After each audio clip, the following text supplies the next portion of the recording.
Sweet তো এসছে, sweet তো এসছে। বিশ্ব,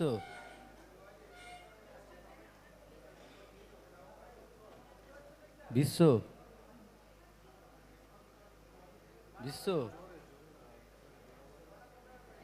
বিশ্ব,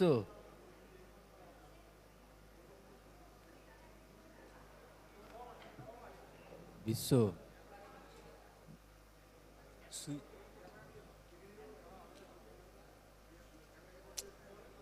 সুজিত তো আছে, পেটিতে মাইক আছে, মাইক, মাইক নিয়ে যাবে, mic, পেটিতে, পেটিতে।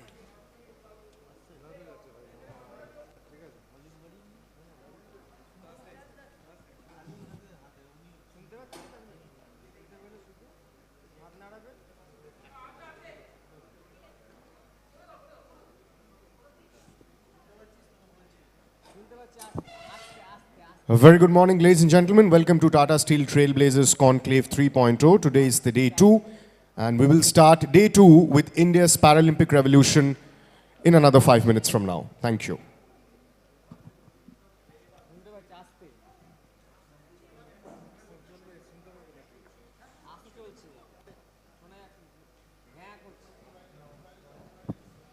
Okay, so good morning.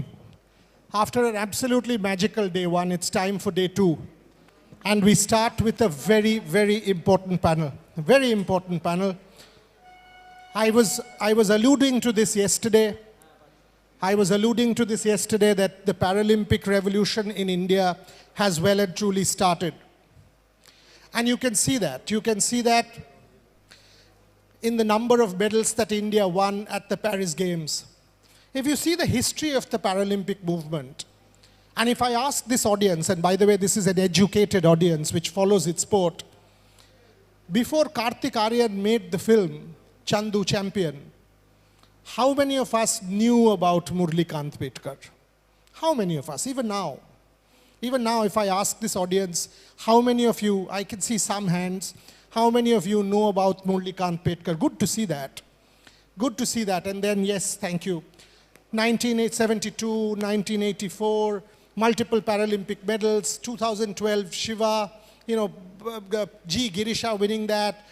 Winter Olympics and Paralympics are always neglected. Girisha in London, and then the 4 medals in Rio. Varun, Mariappan, Deepa, and of course Devendra. And then 19, and this is a true story. Deepa was president of the Paralympic Committee of India at that point.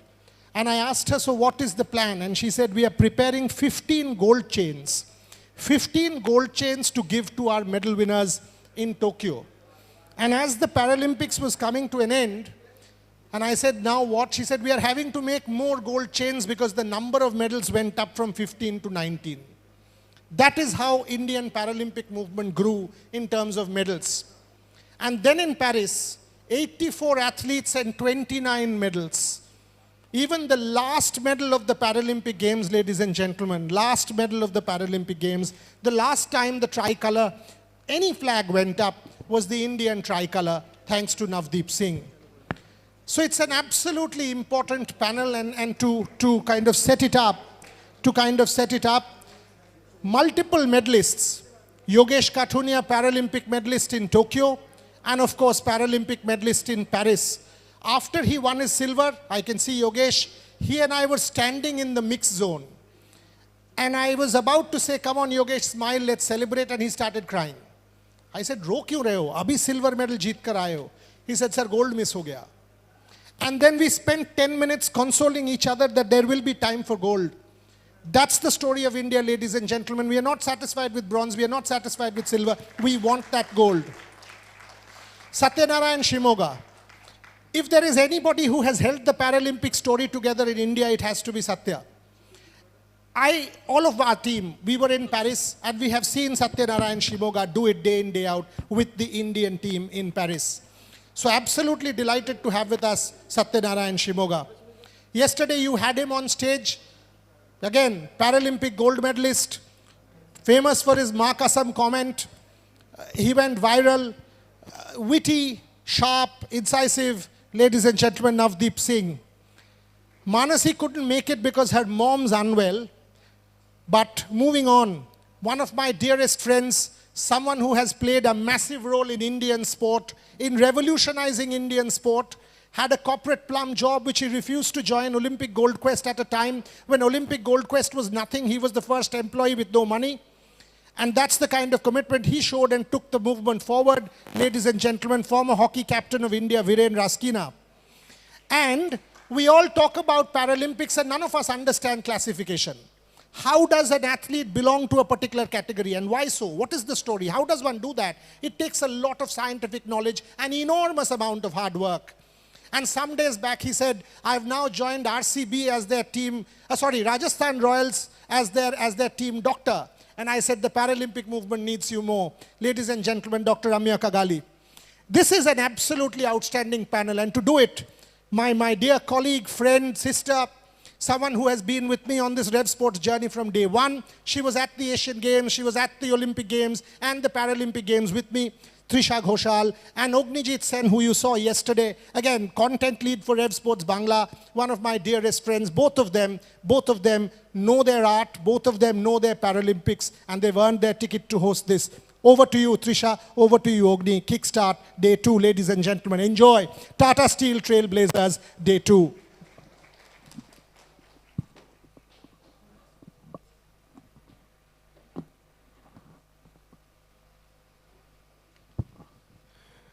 This is why I hate speaking after Boria Mojumdar. He sets this up so nicely. It's extremely difficult to captivate the audience after his fairy speech. Immediately after his fairy speech. Yes, Trisha. Take one chair, and I'm taking this one. And we will need 5 mics on the stage, please. Yes, thank you. If you can just... Are mic gulo jodi ekটু দিয়ে দেন সবার হাতে.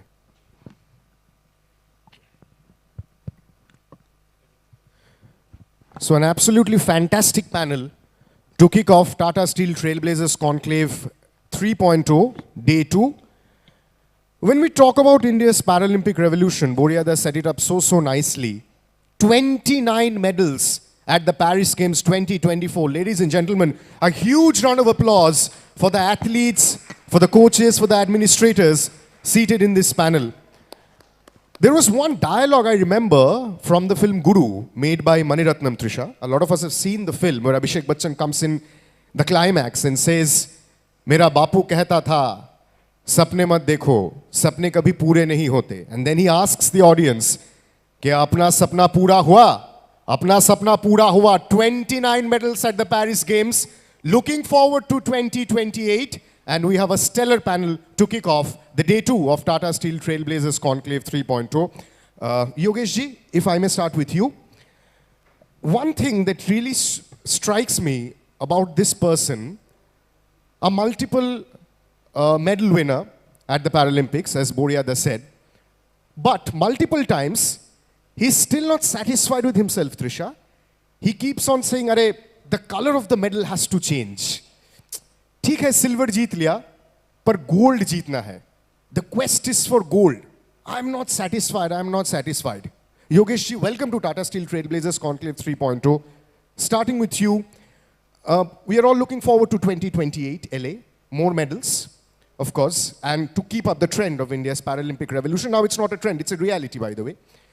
So this quest for excellence, so this quest for hunger, do you think will drive India's 2028 Paralympic revolution as well? And how do you see India's Paralympic revolution just after Paris Games sitting here? Over to you.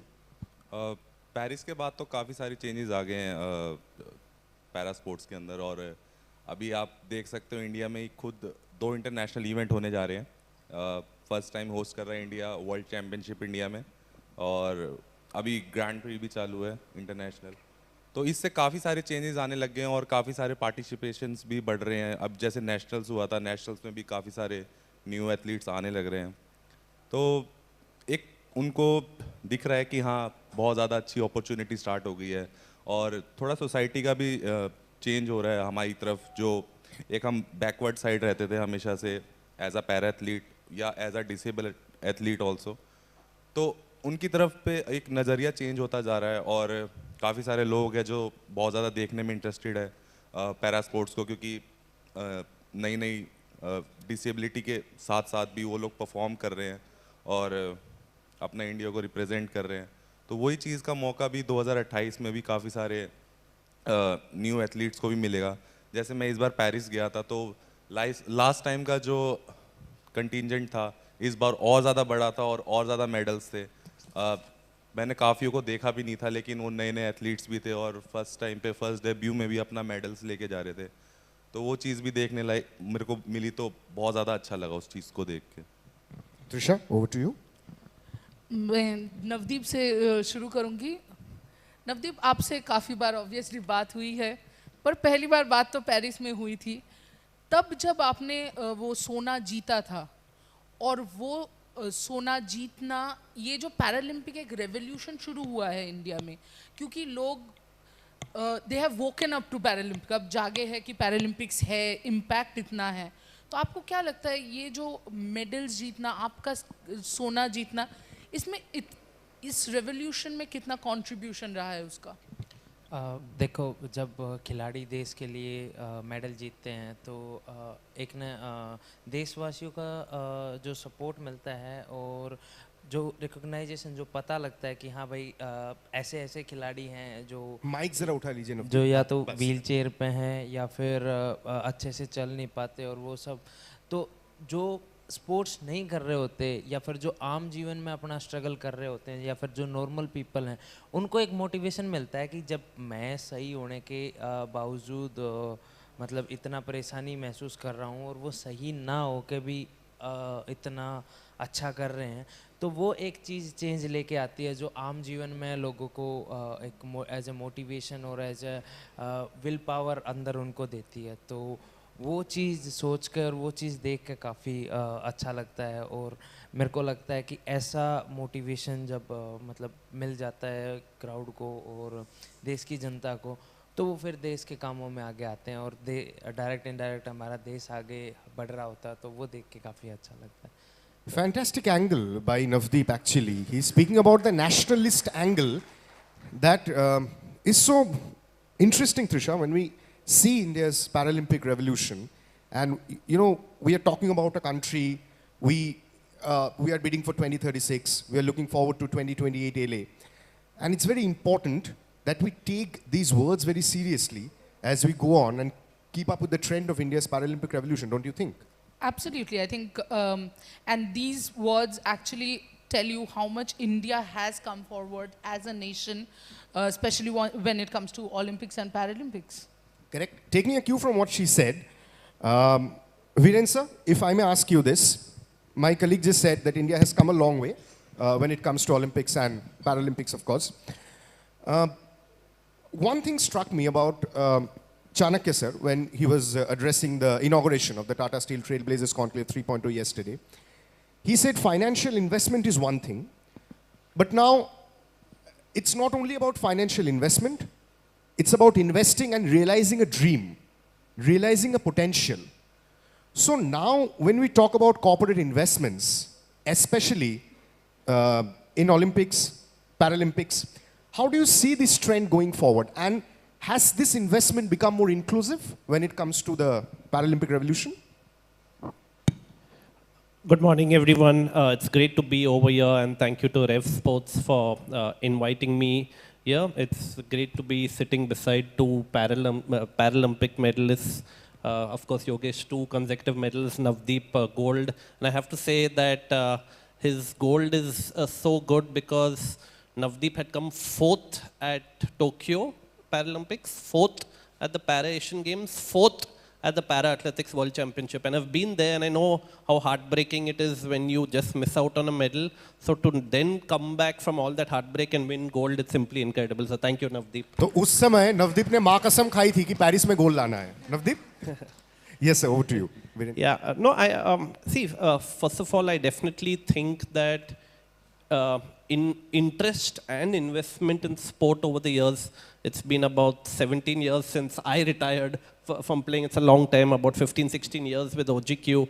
So I'm seeing before my eyes in interest and investment and eyeballs are all increasing in sport.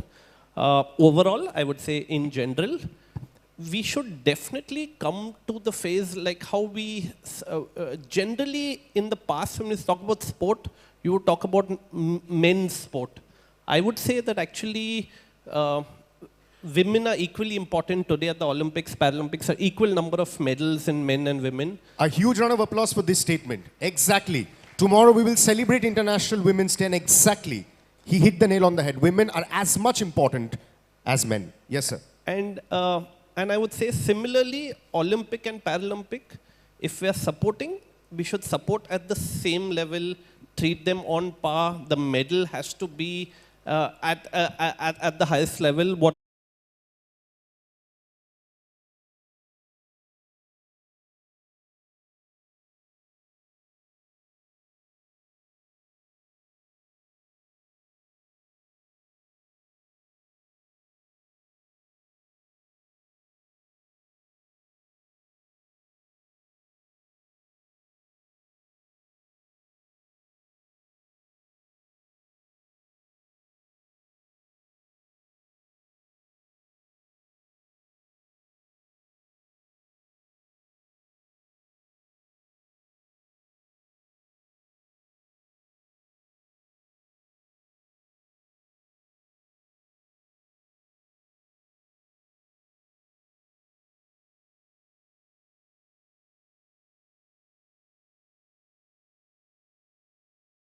difficult it is and the challenges you faced?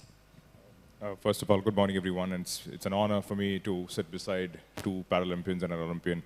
Kudos to Rev Sports, not for today's event, but I saw the extensive coverage during the Paris Paralympics also, which, garnered so many views and stuff. That's where I met Boria. So yeah, coming back to this point where I come in as a professional. Firstly, it's that they make my job easy because, as they say, a long-term patient, I hate to use that word for them, is half a doctor in itself. So they exactly know their bodies and what they are capable of, and how much to push, and more importantly, when to push. So my role is in a way where, for example, I don't wait for any injury or anything to happen. For example, if they are a wheelchair athlete, I know these two will not face that issue. They have a different set of impairment. They will be having a different chair to sit and throw on. They have pressure sores. Some require dressing every day. So, and this is like a norm. So if an able body has to wake up at, say, 7 in the morning for a training session at 7:38 for them to prepare, a para-athlete needs to wake up at, as early as maybe 4:30. Something as easy as hydration. If somebody, you tell them that I'm thirsty, you can give them water. But then, that 4 hour in the call room, you go there, and if the washroom is 200 meters away, the diaper is fully wet, and how will that impact their initial performance? So these are the small, very fine nuances which, as a doctor, as someone in charge of so many other various factors that we need to take into consideration, like how do we build the correct infrastructure? And it requires a different school of thought, basically. I mean, nothing drastically different, but just that working with these guys has been just amazing. And in terms of recovery, you said, right? It's I think the basic protocol, what you follow for able body, with a slightly different approach. So it's not that, you're dealing with aliens out here, It's the anatomy, physiologically is just slightly different. And if you apply your medical knowledge, I don't think that should be that much of a challenge. I'm just thinking, if an able-bodied athlete wakes up at 7, as Dr. Kagali said beautifully, the Paralympians, they have to wake up by 4:35. They have to take care of themselves, go to the washroom, Trisha, and the washrooms cannot be wet because that will impact their performances. Just one request to all of you who are witnessing India's Paralympic Revolution session at the conclave, moderated by Rev Sports people. Don't sympathize with these people. Do empathize a tad bit. Don't sympathize, because they are athletes representing the country at the highest level. They're athletes who have won gold and silver for the country. They mean equally to the country as the Olympians do. And it's a sad state really, Trisha, that in 2025, we have to harp on this. We have to keep highlighting this. And Rev Sports has always believed in inclusivity, Trisha. The Trailblazers conclave, it has always stood for inclusivity and empowerment. And we just don't say it, we believe in action. Absolutely. There's the words mean nothing if the actions don't see it.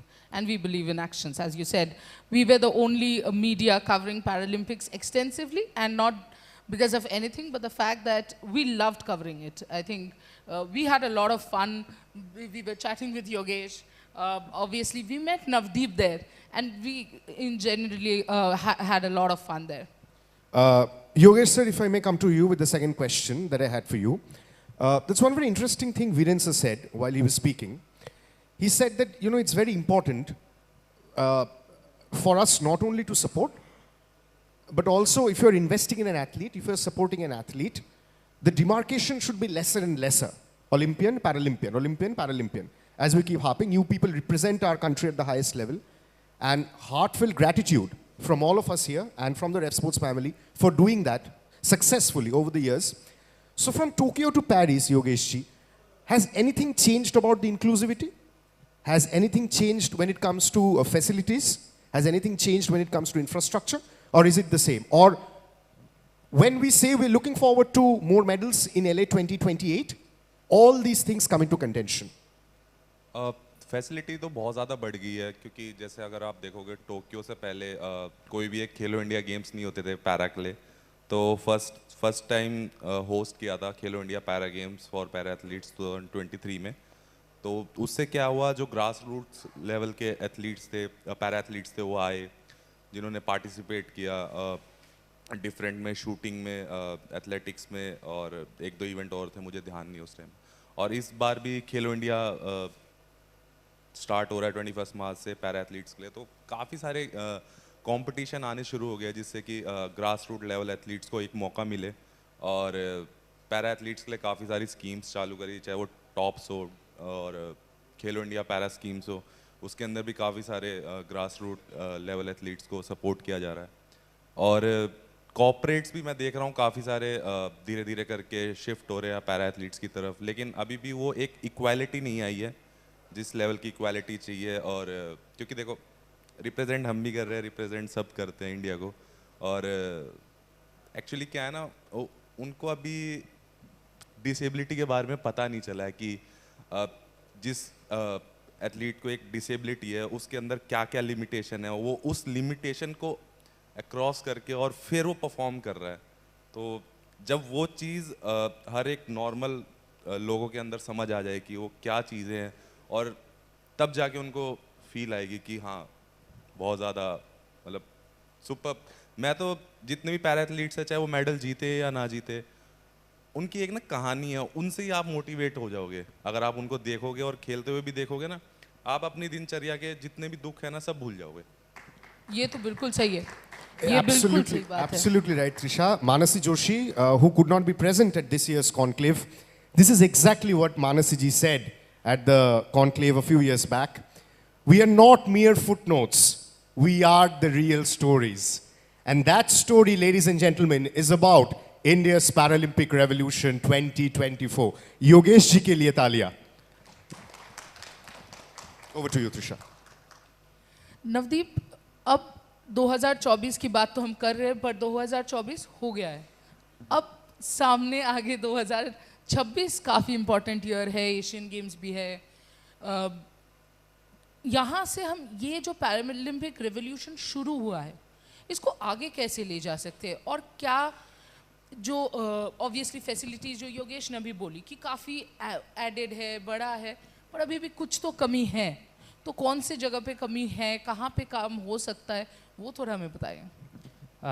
सबसे पहले आगे 26 नहीं है, आगे 28 है. तो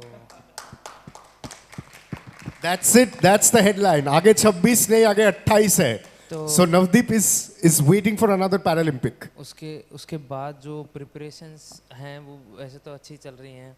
sport काफ़ी अच्छा मिल रहा है गवर्नमेंट की तरफ से और ओजीक्यू की तरफ से. उसके अलावा चीज़ें यही हैं कि जैसे डोमेस्टिक कंपटीशन ऐड ऑन हुए हैं, नेशनल गेम्स ऐड ऑन हुए हैं, ऐसे ही हमारे भी जैसे इंटर स्टेट वगैरह और बाकी गेम्स होते हैं. ऐसे हमारे भी जितने ज़्यादा डोमेस्टिक कंपटीशन होंगे उतने ज़्यादा पैरा एथलीट्स सामने आएंगे, उतना ज़्यादा रो टैलेंट. और जहाँ तक अभी जिनको अभी तक पता ही नहीं है कि पैरा गेम्स होते भी हैं नहीं होते, जैसे कि सर ने बताया कि 16 में हमारे 24 एथलीट गए थे और 20 में हमारे ज़्यादा और अभी 24 में 84 एथलीट्स गए हैं। तो ऐसे ही जब धीरे धीरे जब जितना मीडिया कवर कर रहा है, जितना लोगों तक पहुंच रहा है थ्रू सोशल मीडिया और न्यूज़ रिपोर्टर और मीडिया के थ्रू, तो जितना ये ज़्यादा आगे चलेगा और ज़्यादा पता लगेगा लोगों को, थोड़ा बहुत नॉलेज होगा स्पोर्ट्स का। क्योंकि मेरे को नहीं पता बाकी पैरा एथलीट्स किस टाइम तक खेलते थे। मेरा पहला पैरा नेशनल 2012 में था और उस टाइम पे आप यकीन नहीं मानोगे, पता भी नहीं लगता था नेशनल होगे कि नहीं होगे, स्टेट की ट्रायल्स होगी या नहीं होगी। तो जितना ज़्यादा प्रचार किया जाएगा कि दिखाया जाएगा कि ये इवेंट हो रहा है, ये उन कैटेगरी के लिए है या ये उन पैरा एथलीट्स के लिए है, तो रो टैलेंट आपके सामने ऑटोमेटिकली आके खड़ा हो जाएगा, फिर आपको बस उन पे काम करना है। Trisha, I have a complaint to you. I haven't seen Navdeep so calm on stage. What have you done to him? Navdeep आप इतना ठंडा, कोई खास वजह आप इतना ठंडा आराम से बात कर रहे हो? मैं ऐसा ही हूँ। Trisha, are we to believe this? थोड़ा सा बिलीव कर रही हूँ पर पूरा नहीं। Viren sir, coming to you.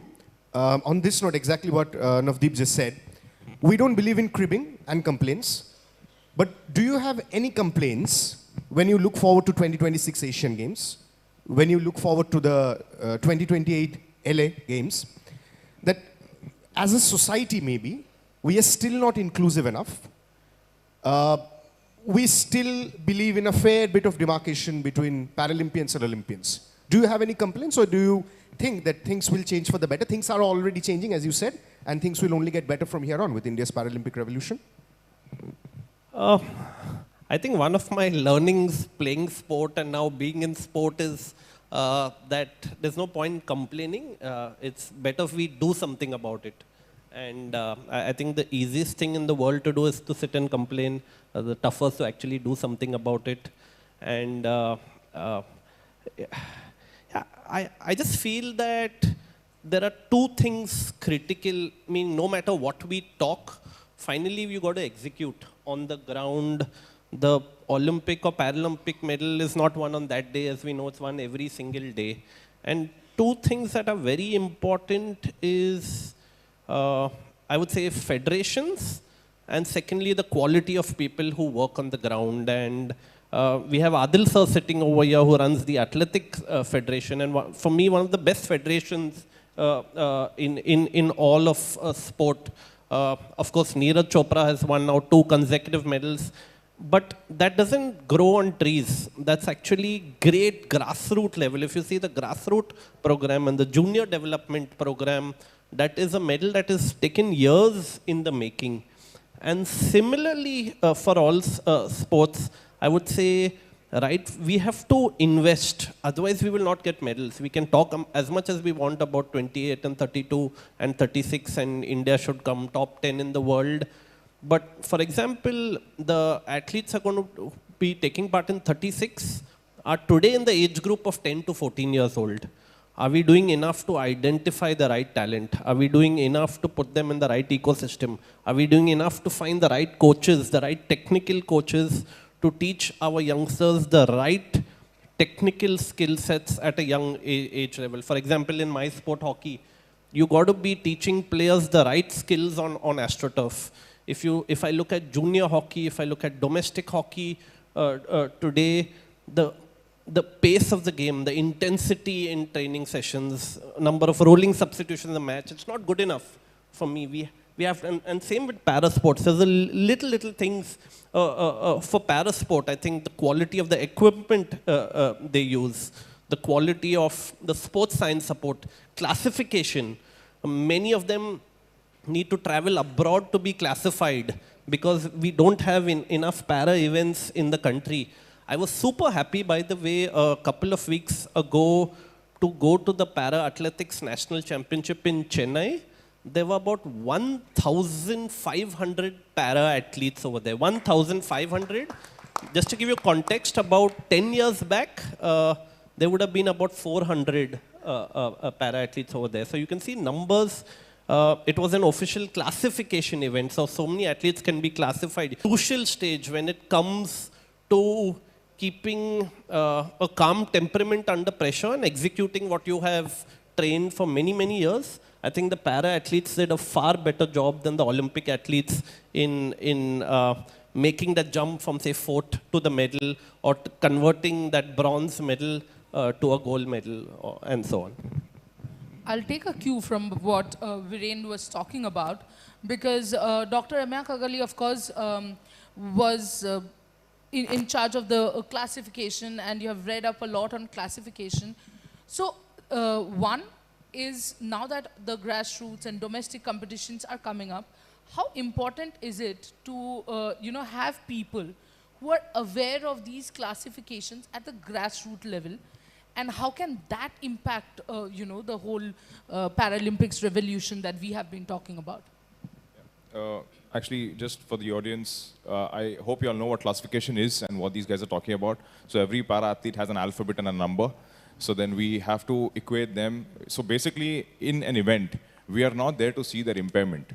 We are there to see their hardcore competitive nature, the competition as such. Now, to just give you a cue or an example, all hell broke loose on the last day of the Olympics with Vinesh missing the whole competition by a few grams, right? So it's a flyweight versus flyweight, heavyweight versus heavyweight. You can't compete a flyweight because of the heavyweight. Similarly, in parasport, if you have an amputee at the wrist joint and you have someone with a spinal cord injury at the neck, the thoracic level, it's not an even competition. So my job, stepping aside as a doctor into the shoes of a classifier, is that to make sure the competition is even as possible. So just when a few grams can make so much of a difference, imagine in the physical, intellectual, visual impairment, these are the three basic umbrella branches in classification, can make for these para-athletes. So that is where even the medical fraternity needs to, put in a little more effort and a little more interest, so that we have professionals coming in as classifiers, so that the competition is a lot more even. And again, as I said, right from the grassroots till the top level, as Viren also mentioned, that athletes have to go sometimes at their own cost to events. And the most heartbreaking thing is not a wrong classification, but an ineligibility. So you can imagine an athlete travels all the way abroad, spending huge amount, and then there he's told that, you're not eligible to participate in this sport. So at least that crux should be nipped in the bud in India itself, in various, not just in India, in various centers across the country, so that the athletes don't have to travel. So yeah, and I'm sure the PCI, the Paralympic Committee of India, is working towards that to set up multiple classification centers. And to add to that, when I talk about classification, each sport has a different classification. So athletics will have 48 classes and categories, para-fencing has 4, para-badminton has 6, para-shooting has 2. So, it needs a lot of more study, and not just the coaches saying that, if you see an athlete, he's T44 or he's T55. It just doesn't work like that. We're getting so much of science into sport. Classification is the cornerstone of parasport. Thank you so much, Dr. Kagali. And on that note, we'll wrap up India's Paralympic Revolution 2025, leading to 2026. But as Navdeep said... Sorry. Yes. We are not wrapping up the revolution. We are just beginning the revolution. These one-liners from my colleague, our Olympic correspondent Trisha Ghoshal, that just makes the session, isn't it? But if there has to be some takeaways, Trisha, if I may go one by one, if I take Yogesh ji said one very important thing. The Paralympians also represent the country, excuse me, India at the highest level. So it's time we end this demarcation. It's time we end this difference. Navdeep, the man of one-liners, like my colleague Trisha, Navdeep said, not 2026, looking forward to 2028, the LA Paralympics. Another gold coming? Who knows? Very important point by Viren sir, when he said that grassroots structure, the competition structure has to be potent and classification has to be identified. And of course, Dr. Kagali ending it on a beautiful note that what classification actually means and what the awareness actually means. Thank you so much to all my dear panelists, but I request you to be seated as we move forward for the felicitation of this panel. And for the felicitation. Okay. You know, I was standing at the back and listening to some of the points being made after I had a chat with the Venki Iyer. These are the kind of panels that stay with you. These are the kind of discussions that stay with you. And now it is my pleasant task to invite Aishwarya Singh from Yoga Bar. Aishwarya Singh to felicitate this panel where, yes, please come on stage. And after Aishwarya felicitates the panelists, please come. Please can we have our team to come up on stage, please, for the felicitation, and then we will do 2 rounds of photo ops. One, it's always been a desire of mine to get cricket and Paralympic sport together. Cricket and Paralympic sport together. So I will call 3 people on stage for the photo op. One, my dear friend Anil Singh, who will felicitate the panelists. Anil, please on stage. 2, again, somebody who's made a difference to Indian sport, Adil Subariwala, for the photo op. And finally, 2 Paralympic medalists, 1 hockey captain of all time, 1 doctor, a cricketer of incredible repute, Kolkata Knight Riders vice captain, ladies and gentlemen. Put your hands together for Venkatesh Iyer. And that's the kind of, all of you together. So let me introduce Yogesh Kathunia, Venkatesh Iyer, Amir Kagali, Venkatesh Iyer, Navdeep Singh, Venkatesh Iyer, ladies and gentlemen. Navdeep, यार कुछ तो बोल दो, इनको देखकर माँ कसम तो बोल दो. Venkat, so photo up, please. All of you together. Buryada, I had a complaint to Trisha, and I'm complaining the same to you. I haven't seen Navdeep this calm. I have heard stories from you. What have you done to him? Arey Navdeep, that is only reserved for the Paralympics. वहाँ पे करोगे जाके कुछ साहब माँ कसम खाओ. नहीं, माँ कसम मैंने कुछ नहीं किया है. But ladies and gentlemen, put your hands together for this entire panel. Amir Kagali, Viren Raskin, Adil Sumariwala, Navdeep Singh, Venkatesh Iyer, Yogesh Kathunia, 2 moderators, Trisha Ghoshal, Ognijit Sen, and of course, Anil Singh. Thank you very much, everybody. Thank you very much. And we move on to the next one.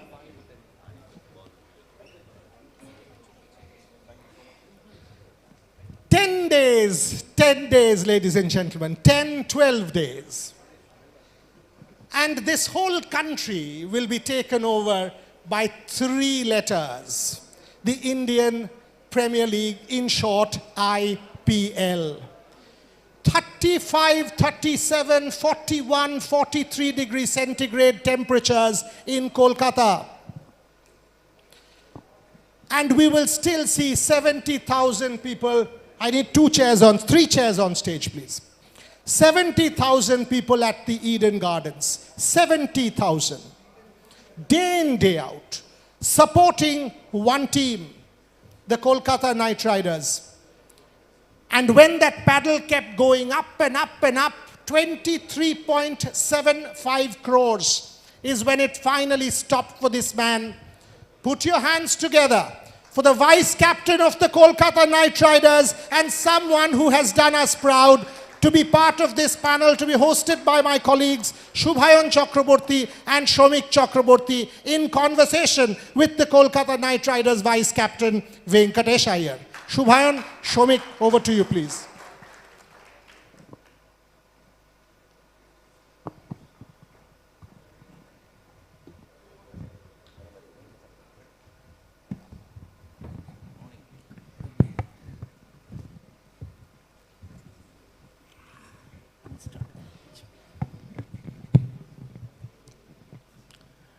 Good morning, ladies and gentlemen. As we start our conversation with a fantastic cricketer from the current generation, we would like to dedicate this session to a stalwart from the past. Padmaka Shivalkar left us a few days ago. Paddy Bhai, as he was affectionately known to us, he was a great Rafi Saab fan, someone who played his cricket at the wrong time when the master was there, Bishan Singh Bedi. And that's why, even after taking 525 first-class wickets, he couldn't play for India. But what a fantastic servant he had been for Indian cricket. I would request everyone to stand up and applaud that fantastic cricketer from the past, Padmaga Srivalkar.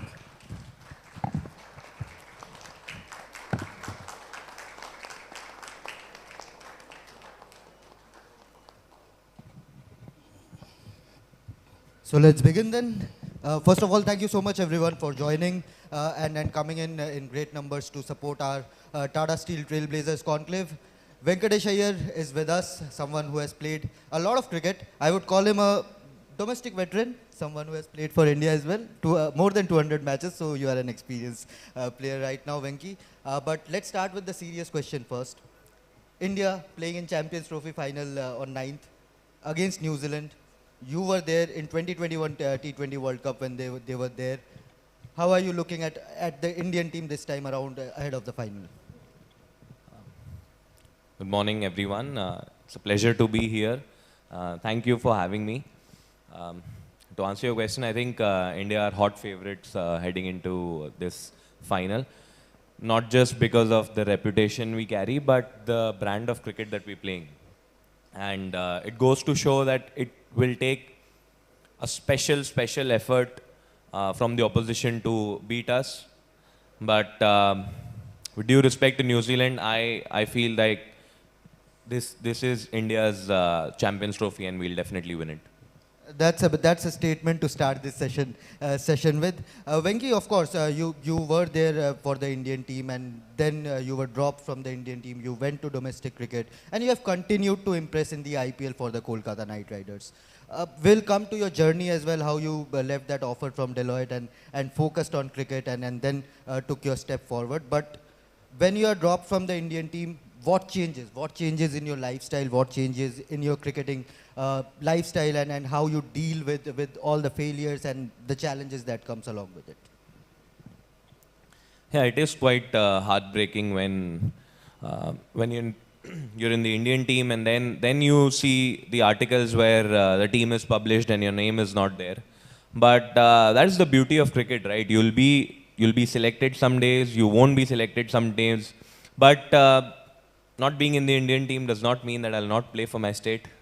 Now, if you're not in the Indian team, I'll play in the IPL. If not in the IPL, I'll get to play for my state. Not the state, I'll play for Indore. And even if that's not there, I'll still play for my club. So that's the beauty of cricket, you know.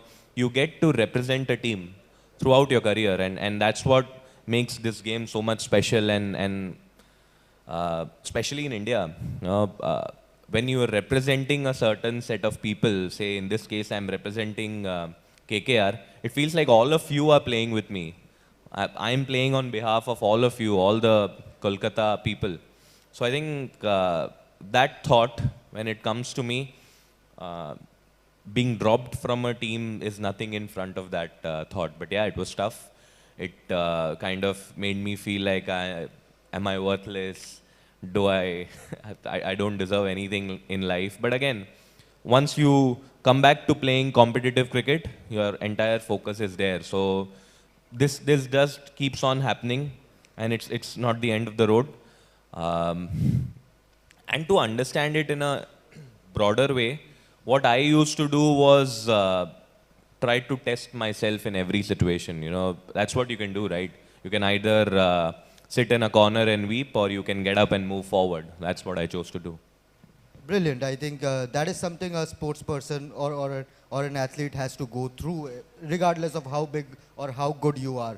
But Venki, like when you go back to domestic, you have been performing for MP as well, continuously and constantly as well.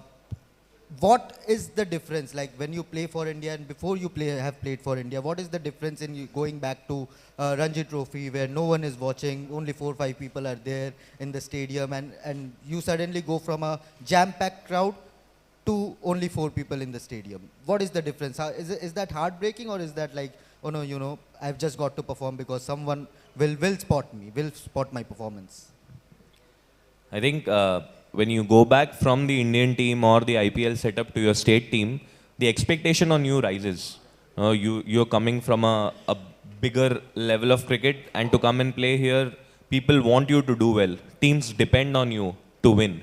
So all that crowd and the external factors, they just get zoned out. And everything that you care about is about your performance and the team. So I think coming back and playing domestic cricket is tougher because the onus is on you to perform well, and there is no room for failures there. Venki, let me make the mood a bit lighter. Who is that fun guy in that KKR dressing room who could make even Gautam Gambhir smile or laugh? It's very tough to make Gigi sir smile or laugh. He only smiles when we win. but that's just his game face, you know. He's very intense and he's a fierce competitor, and that's why he's regarded as one of the most competitive cricketers and minds in Indian cricket. But off the field, he himself is such a fun-loving guy. He's the one who makes everyone laugh, you know. He's such a fun-loving guy. Sometimes it's difficult to comprehend that is he the guy who sits out there with a fierce look. But everyone knows the answer to who's the funniest guy in the dressing room in KKR. It's Rinku Singh, so he's extremely funny. I mean, I guessed it right, but on a serious note, Venki, although he is no longer part of the KKR setup, but how do you assess Gautam as a coach in terms of man management and also technically supporting the players? I think his achievements speak for itself, you know, the way he has handled KKR, the way he's handling the Indian team. I feel the biggest quality that Gigi sir has is his competitiveness and his, hunger to win every game. And he wants to instill that in all the players, you know. There are some people who you meet in life who want nothing but victory. Only victory gives them happiness and satisfaction. So he's one of those characters, and whenever you lose a game also, it's important to assess the factors that you can take to the next game to make it win. So I think his biggest skill was that hunger to win and his ability to communicate to others how much important it is to win every game. So, you know, that's what motivated us to look at every game as an opportunity to win and to make people happy. One more question from me before I hand it over to Shubhayan again. Coming to you, Venki, you are a cricketer with a degree. How important is education also? These days we don't see too many cricketers with a university degree. How important it is? I think it's extremely important, especially the competition that there is in cricket. It is very important for people to understand that education will stay with you till you die. You know, you will just not get a degree for the sake of it. You know, as cricketers, we have shelf life, right? We won't be able to play till 60. But if you're educated, and by education, I don't mean having a big degree or anything like that, but attain your basic education so that you're able to make smarter decisions. Because in life, A has skill, B has skill, C has skill. But the one who makes smarter decisions is the one that excels. And I've always maintained that. Whenever young kids come to me, they ask about cricket, the first thing I tell them is, are you studying? Do you go to school? Because if you're doing that, then in that process, you will start falling in love with cricket again. Because there is something to look forward to. But if you're only playing cricket and it's a game of failures as well, you will fail. And if you don't have anything else to do, you will just sit and, you'll just think about your failures. But you have something productive to do, then you can kind of switch off and then come back with a fresh mindset. Brilliant, I think. But Venki, I was telling you this morning as well, I love the way you have embraced Kolkata and the culture of Kolkata. And you gave a very, very short but a very lovely answer to that Kolkata, this city has given me everything. Was it written in the stars? Because your cricketing idol is Sourav Ganguly, and then you come to KKR, second half of the IPL during COVID time in UAE, you just take the IPL by storm. Kolkata Knight Riders, the city of Kolkata, what does it mean for you? I think it means everything to me. You know, this city, this team has given me everything. Where I am right now, I feel had it not been for KKR, I would have just been struggling to make a to find a spot in the MP team as well. But yeah, this city has something about it that I was talking to Boriada also. This city has the ability to create heroes, and people here make a deep connection with their teams. Be it Kolkata Knight Riders, be it Mohan Bagan, people love their sporting teams here, and they feel like it's us who are playing, and that's what makes it so special. I was talking a while back about scorching heat. It's very humid, but people still come, at 3:30 to watch us play. And on top of that, they appreciate good cricket, be it being played by Kolkata or by any other visiting team. They appreciate good cricket, and that is what makes you fall in love with this place. And of course, the food is there. The food is very nice here. I would want some suggestions as to where I can find good food, because I haven't. That's our responsibility. Don't worry about it. But, But you mentioned about KKR fans and how they flock to the stadiums, pack it, regardless of what time the match is. I stay in touch with many of the KKR fan club boys, and I'll tell you one thing.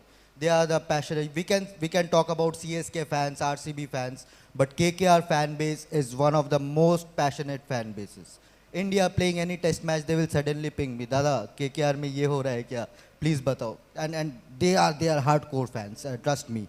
So when you meet, when you interact, when you sign autographs, take selfies, does it feel like they are one of us? They are also a part of us. And a word on KKR fans.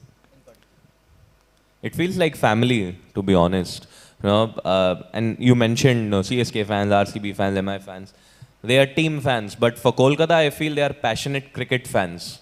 They love their cricket, they love Indian cricket, and they want people to do well. Yes, they want KKR to win the championship, but they want to see very good cricket. They want to see competitive matches, and I feel that's the biggest quality that Kolkata has, to embrace cricketers, not just their cricketers, but others as well. And I played against New Zealand here, India versus New Zealand at Kolkata. And they were so appreciative of even the New Zealand cricketers that it made us feel like we're in the right place to play. And, interacting with the fans, there's so much love. Thinking about it gives me goosebumps. Last time I had a few interactions with the fans, they were all crying. They were all so happy. Looking at their heroes. They saw Dreras, they saw Sunil Narayan, Rinku Singh. To shake hands with Rinku and other cricketers, the kids there were crying, and it makes me feel like I am doing something special in life, and what better to do than be in Kolkata and play for them. Venki, brilliant that you said Mohan Bagan. That makes it 2-1. Two Mohan Bagan fans sitting here against one East Bengal Two fan, Manchester and United also fans two sitting Manchester against the United Manchester fans City. versus one Manchester City fans. But Venki, as far as cricket is concerned, there is an allegation, or every time India, especially when India lose a match or a series, we hear that the current crop of cricketers don't like Test cricket. They fall for IPL or the T20 leagues. They don't want to go through the grind of Test cricket. So is this a fair criticism, or would you say it's completely off the mark? I don't think it's a correct criticism. People who criticize are to be asked first, what do you watch more? Do you watch IPL more, or do you watch Test cricket more? See, it's always important for all of us to understand that playing cricket is important, irrespective of the format. If you're playing for your country, be it Test, One Day, T20, you're representing your country, and to criticize players by picking on their ability to not withhold pressure sometimes or whatever. I feel players know it. Players know how to deal with situation. Players know that they have made a mistake or whatever, and who doesn't? Who doesn't make mistakes? Just to lose a test series does not demean India's stature in world cricket. We're still the #1 side in the world. People still look up to us. And why do people criticize? Because they know that India is the best. if they've lost a series, that does not mean that they're not the best anymore. It just means that we'll come back as a better team. And the entire schadenfreude about India having that home advantage in Dubai is coming that from that jealousy also. Like a lot of people are jealous about India's stature as far as world cricket is concerned. You agree? Home में भी तो हम जीतते ही हैं. It's not like we have an advantage or anything. At the end of the day, we win cricket because of our skill. We go to Australia and win. We go to England and win. We play in India and win. Why? Because we have that skill. We adapt quickly to situations. And if you want to be the best team in the world, why don't you come and adapt to situations, beat us, and take your crown? So if people who say that India have an advantage, then there is no advantage. The only advantage is our skill. The only advantage is the talent that we have. If you can beat that advantage, then the championship is yours. And personally, Venki, I mean, if we see the India white ball team, we have, in terms of seam bowling all-rounder, we have Hardik, and then Nitish Kumar Reddy is there. So you have a healthy competition with both of them, right? So are you eyeing, England would be a different format, 5-test series, but by any chance, and you won't be playing that much of red ball cricket because you would be going to the IPL, but will you keep an eye on the England series also? Yes, to be honest, I really want to play test for India, and that is something that that has always been my primary goal. You know, growing up, we used to watch so much test cricket that the love for that baggy cap, that India cap, still is there. As you rightly mentioned, now I'll be focusing entirely on the IPL because that is the task in hand. But I've played in England before. I've played for Lancashire in county cricket. I know how the conditions are, and I feel like I can really contribute to the Indian team, both with the bat and with the ball. So it'll be great if I get the opportunity to go there and win some games for India.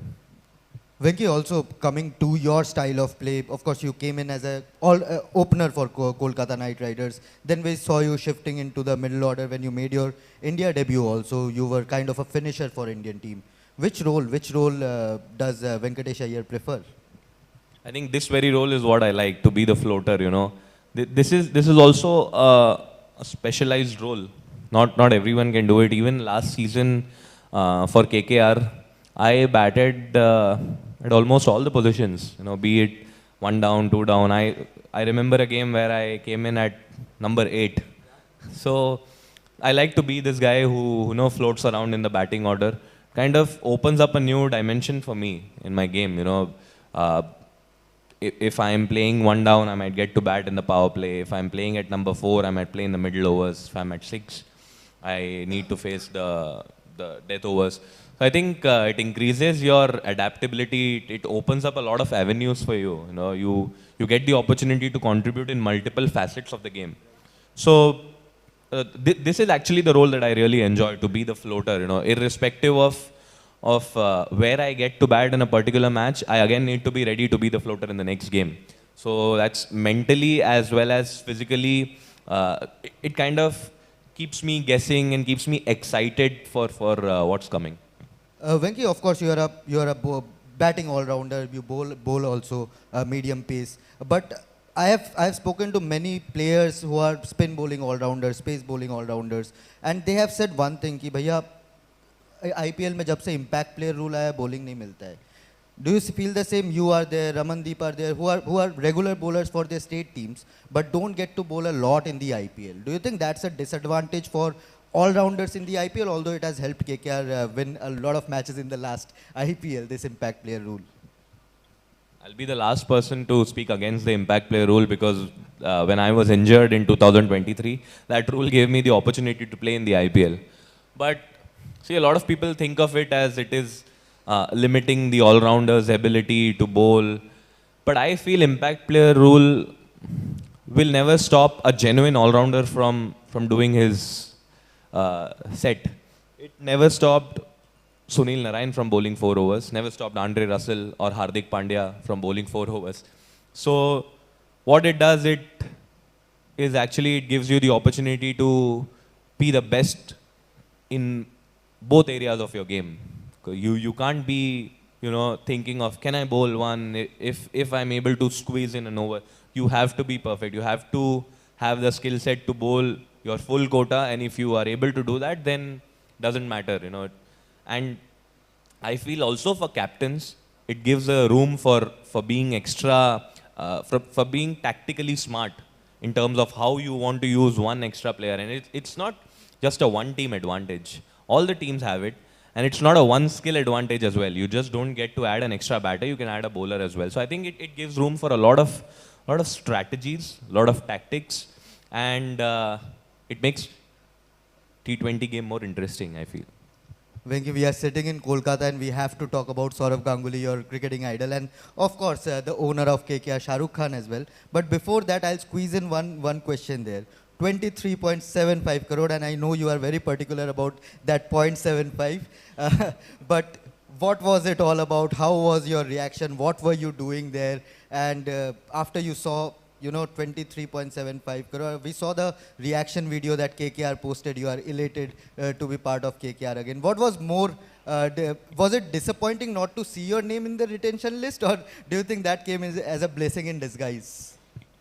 पहले तो ensure कराना पड़ेगा वो amount इतने लोगों ने बोल दिया but yeah, who's not happy यार, who won't be happy when you get such a big amount, when I look back where I was in terms of my bank balance, 4 years, where I am now, so many commas in the in the statement, yeah, it does make me happy. But again, I've always maintained that my mom actually told me this, that they've shown so much confidence in you, they've paid you so much money, it increases the responsibility. You kind of have to figuring out from now onwards how you're going to play in the IPL, how you're going to carry yourself. See, money is one thing, but the responsibility is a bigger thing, the faith that they've showed in me. And yes, I did feel bad when I was not retained, but I'm extremely practical when it comes to all this. I can think from an entrepreneurish mind what it takes to select your retentions, what it takes to build a team.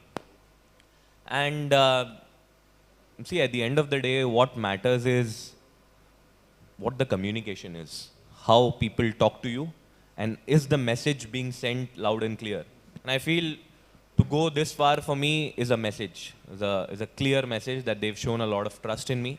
And now with the responsibility of being the vice captain, I'm deeply honored to be selected as the vice captain, and it will be an exciting journey, and I'm really looking forward to it.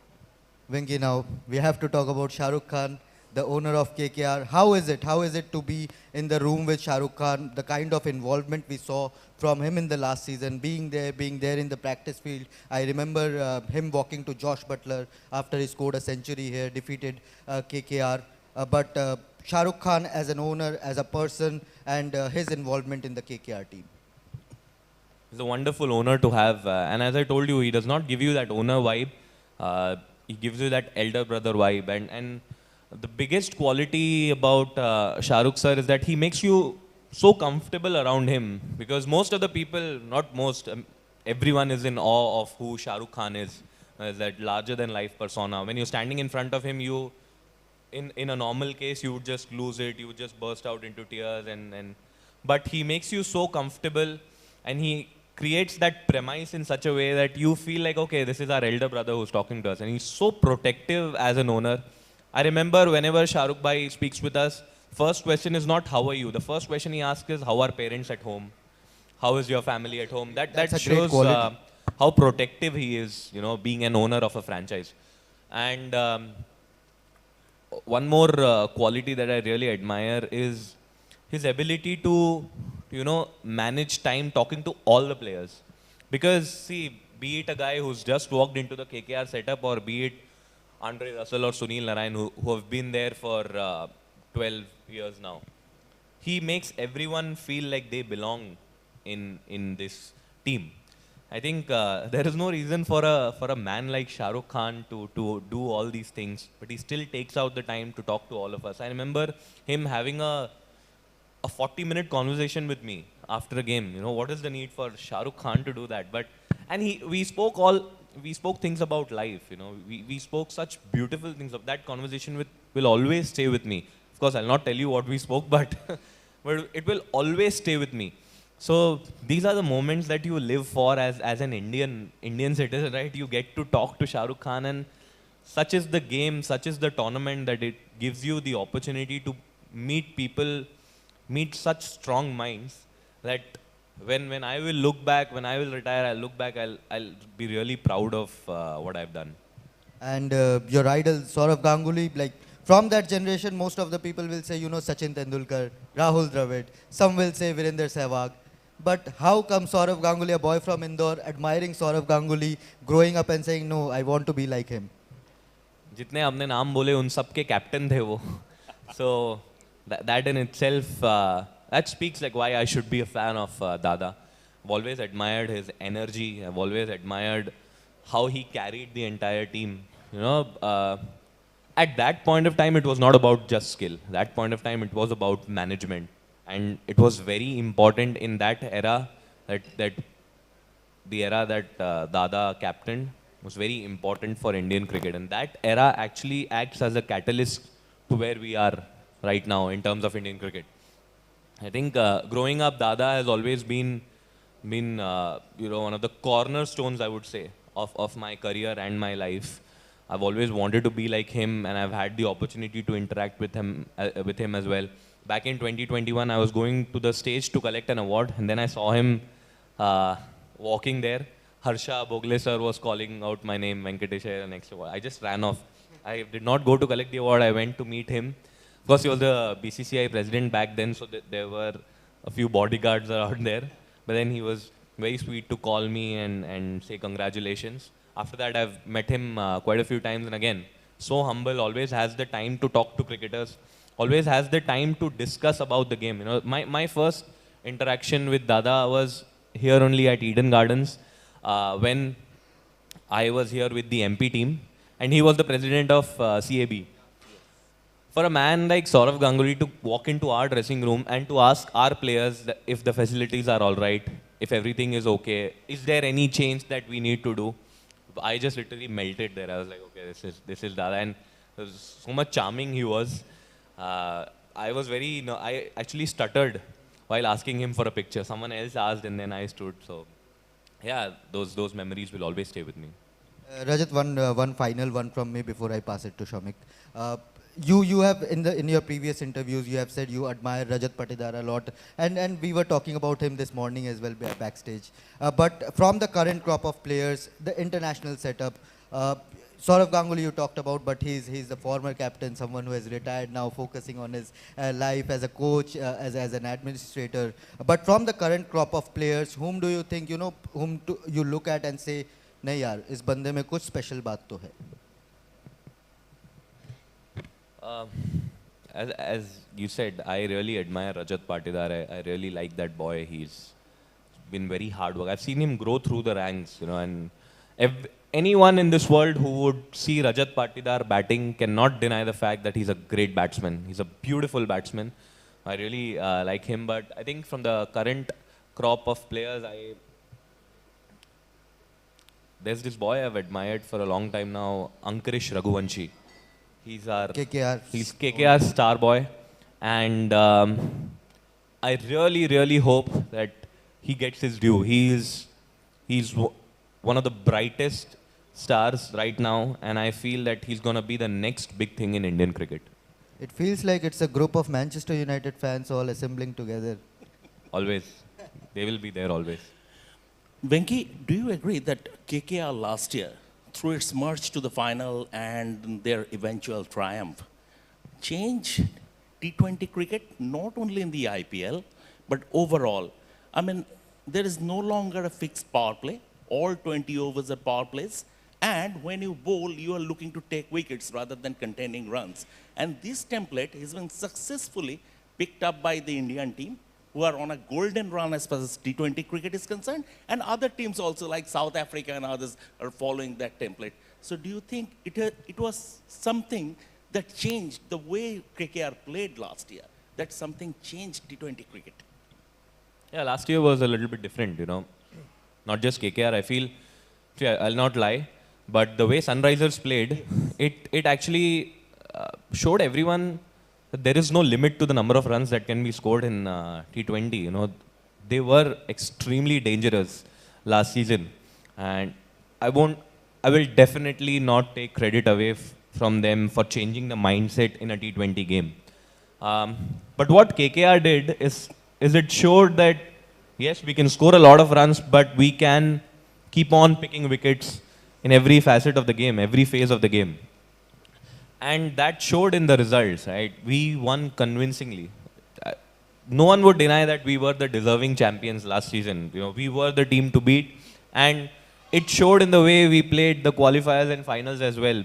We just, because everyone knew that there is only one motto, that is to entertain the crowd. That is to play for the crowd that is cheering for us. Because they are here through thick and skin, it's our duty to give it to them back. You know, it's our duty to play good cricket for them, to send them home happily, and to give them the championship. And I'm extremely fortunate to be a part of that group who had this vision, who had the vision of entertaining the crowd. And it worked for us. Retaining the title is not easy. I mean, CSK did that once, but it usually doesn't happen.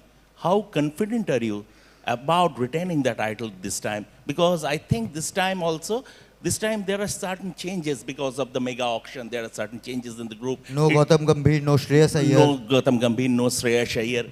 So it's sort of a new beginning with a new set of players. So how confident are you? We've retained quite a few members from the last set.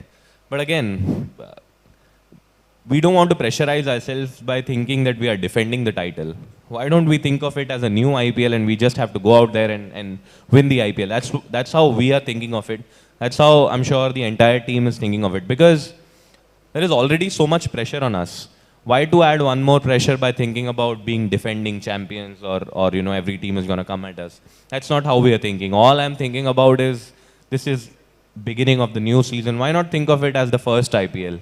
Why not think of it as the first time that we're getting together and playing? And that kind of gives us the advantage because we know what our team can do. We know that we have got complementary skills. We know our players, how they behave, how they play on the field. So that kind of gives us an advantage going into the tournament. And as far as title defense is concerned, we're definitely not thinking about that. We're taking this as a fresh season. We're just going to go out there and try to win this tournament. I think we get to know something from this conversation, that when this gentleman hangs up his boots eventually, we see a very successful entrepreneur in him. Is that true? Yeah, you just might. I'm actually working on a couple of brands. काश मैं promote कर पाता इधर उसको, पर सब expensive brands है इधर. पर yeah, see, that's what I told you. Being educated, it opens up a lot of avenues for you, because I won't be playing cricket till the age of 60. Obviously, there'll be a time where I'll have to call it off, where my body will not withstand it. So at that time, if my mind is sharp, if I've done my education, and if I have a few things running, and I will not have to worry about what I have to do with my life, you know. And मेरे को लगता है यही moments होते हैं जहाँ पे desperation नहीं आता है. You know that you can do A, B, C, whatever. So I am just trying to give myself a lot of options, and in that process I am also learning a lot about how life works. You know, rather than sitting down and having a conversation about cricket, these days I'm liking it when I have corporate conversations with people. I have conversations with people about earning per share. I have conversations with people about real estate and things like that. So I think it goes to show that there are so many interesting things going on in India which we can explore and make a life out of. Venki, you mentioned about studies and importance, how it helps in you evolving as a cricketer or as a person. There are many Olympian, Paralympians sitting here, successful in their respective sport. How does studies affect your game on the field? How is it connected or interlinked? First off, a big salute to all these Paralympians. The moment you decided to take up sports in itself is a success. The moment you chose sports, you chose to represent India in itself is an achievement, and trust me, we can't even come close to what you've achieved in life. We definitely won't be able to come close. जो आप लोगों ने किया है, मुझे थोड़ी सी इधर कुछ लग जाती है, I call out for my mom. So हम नज़दीक भी नहीं आ सकते जो आपने अचीव किया है. So you guys are actually the true heroes for us. और आपको देख के ही हम इंस्पायर होते हैं. आपका सवाल क्या था वैसे? Studies और academics और sport कैसे? हाँ, वो see in India it is a given that you have to study well, you have to get good marks. Especially being from a South Indian Orthodox family, there was no pressure as such. बच्चों को बहाना भी मिल जाता है ना कि नहीं class 10 हो गया मेरा 12 हो गया अब फोकस करता हूँ क्रिकेट में स्पोर्ट में नहीं पढ़ाई करनी है मेरे को. तब मैं इतना अच्छा भी नहीं खेलता था कि मैं फोकस करूँ क्रिकेट पे. So cricket was actually a getaway for me, you know. But see, in a South Indian Orthodox family, comparisons are always there. You know, ये वाला cousin को 80 plus आया, वो वाला cousin को 90 plus आया, तुमको कितना आया? So and वो 90 plus वाला cousin मैं ही था. तो मुझे compare करते थे लोग दूसरों से. And I always wanted to be that kid who you know. Everyone feels like, okay, this guy is doing well. So, growing up, I am not that person anymore. तब मैं बहुत गंदा बच्चा था. Still pursuing your PhD, right? Yeah. See, that is because I am interested in it. I want to do something for myself. I want to do research in that field, which is extremely intriguing. And you know, all this happened in a conversation with someone. I forgot his name. I was sitting on a flight. He was my co-passenger and we had this discussion, and when I landed I thought to myself, I have to do this PhD. I have to do some research in this field.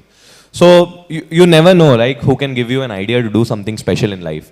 But growing up, it was, see, कोई इतना struggle नहीं था, to be very honest. Managing time was not a struggle. कोई इतना बड़ा struggle नहीं. There are 24 hours in a day. Even if you sleep for 10 hours, there are 14 hours that you can segregate between cricket, studies, fun, food. There are 14 hours, so there is no struggle to manage time. If kids say that there is no time to manage two things, they're just lazy. It is an absolute fact that there is so much time in a day that you can actually end up doing 3 or 4 professional things at a time. And credit has to go to my parents for making me understand this time management skill. And in turn, because if you're able to manage time, then you can equally love studies and sports.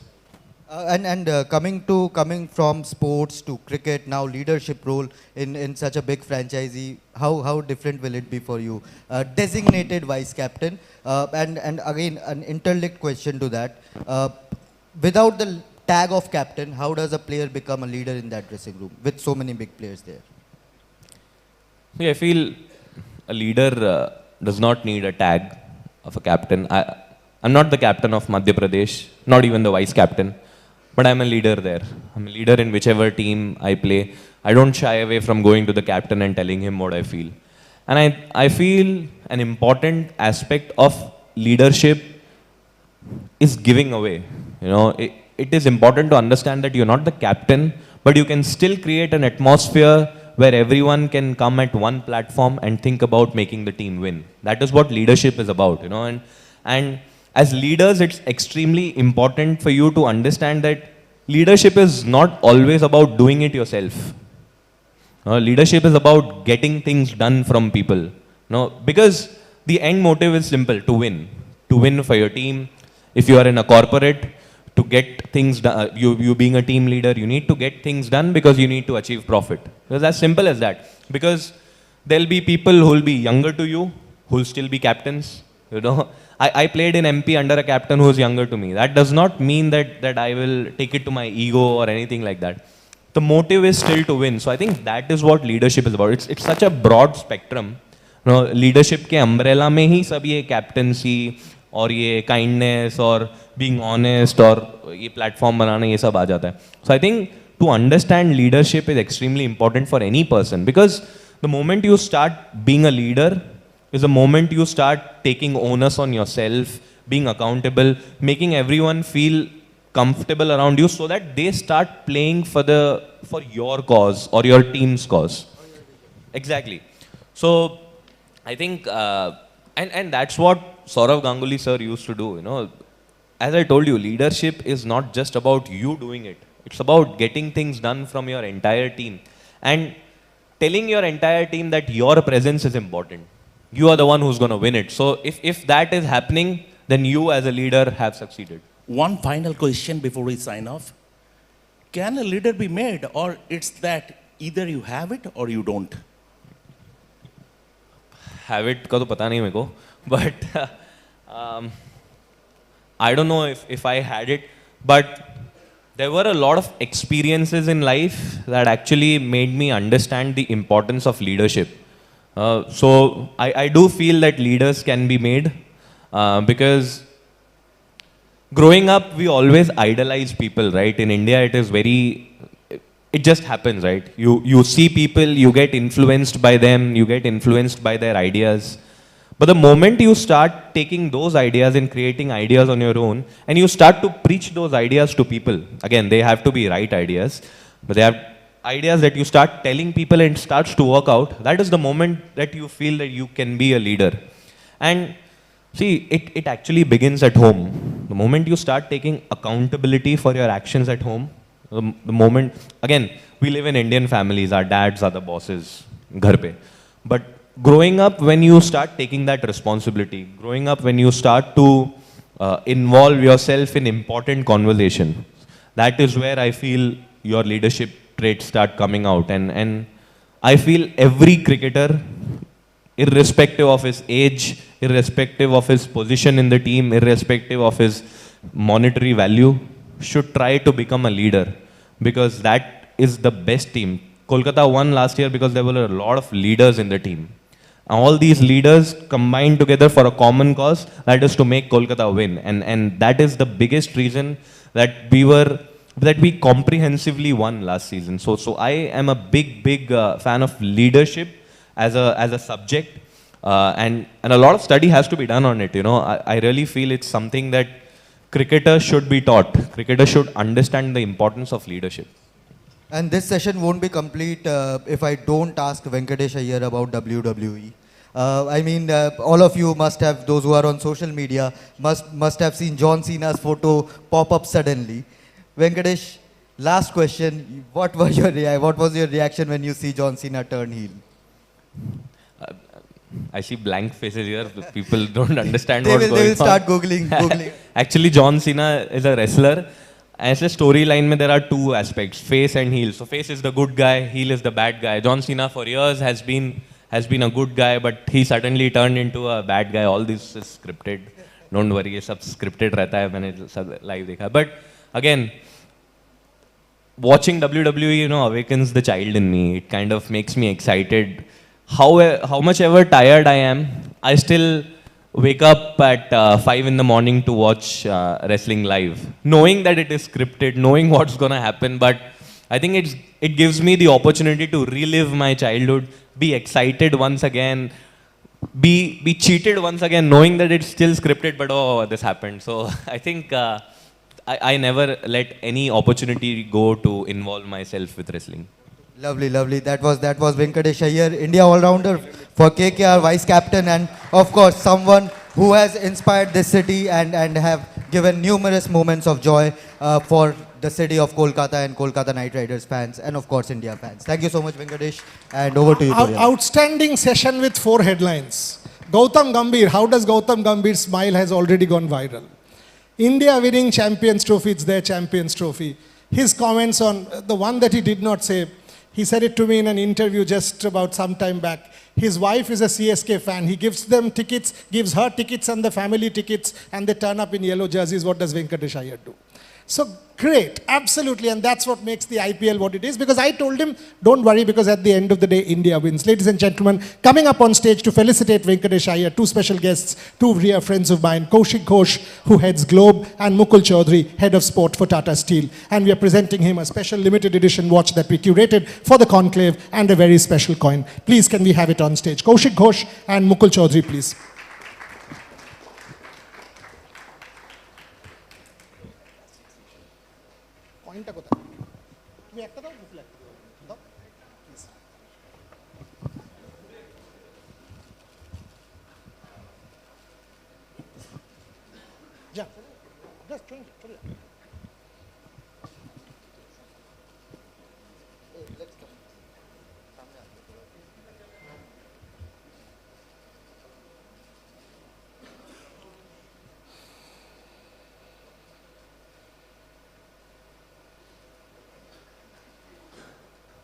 Thank you very much. Thank you very much. Venkatesh, thank you very much once again. Thank you very much. Okay, Nija, Shumar. Ladies and gentlemen, Venkatesh Iyer specially flew down for this conclave. He's got to go back to Indore in just a bit. So he came in late last night from a camp, and then the Kolkata Knight Riders camp starts in a couple of days. That's friendship, that's commitment. Moving on to the next session. Absolutely splendid session coming up. Splendid session coming up. Are we Olympic ready? Are we Olympic ready? There's a lot of talk about 2036. Can India do it? Is it possible for India to be able to host the 2036 Olympic Games? Folks, we need to get Venki escorted out without mayhem.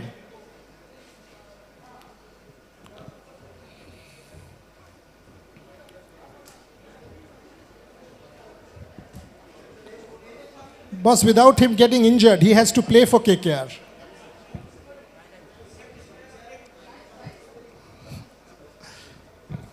Boy.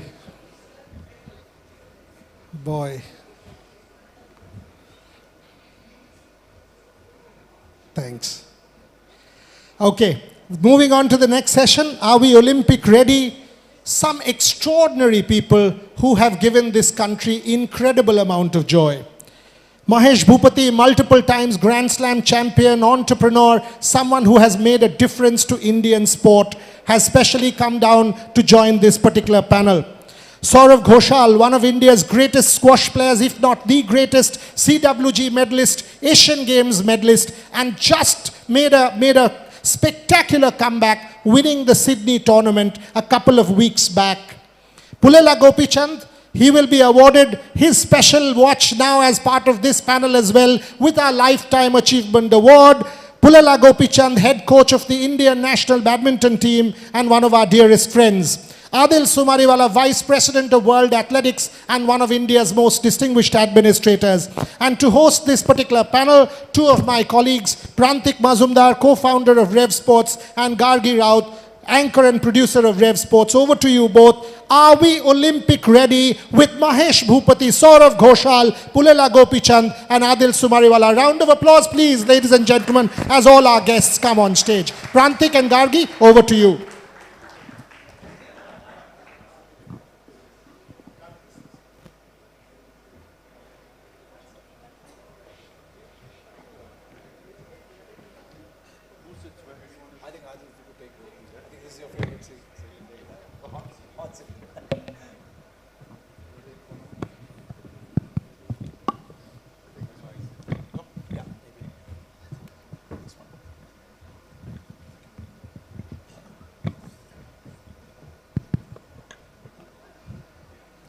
A very good morning to you all. Thank you for joining us. As Boria, you rightly said, we have some of the best racket sport folks from the Indian sporting fraternity, and of course, Mr. Adil Sumariwala, who has sort of revolutionized the athletics domain in India.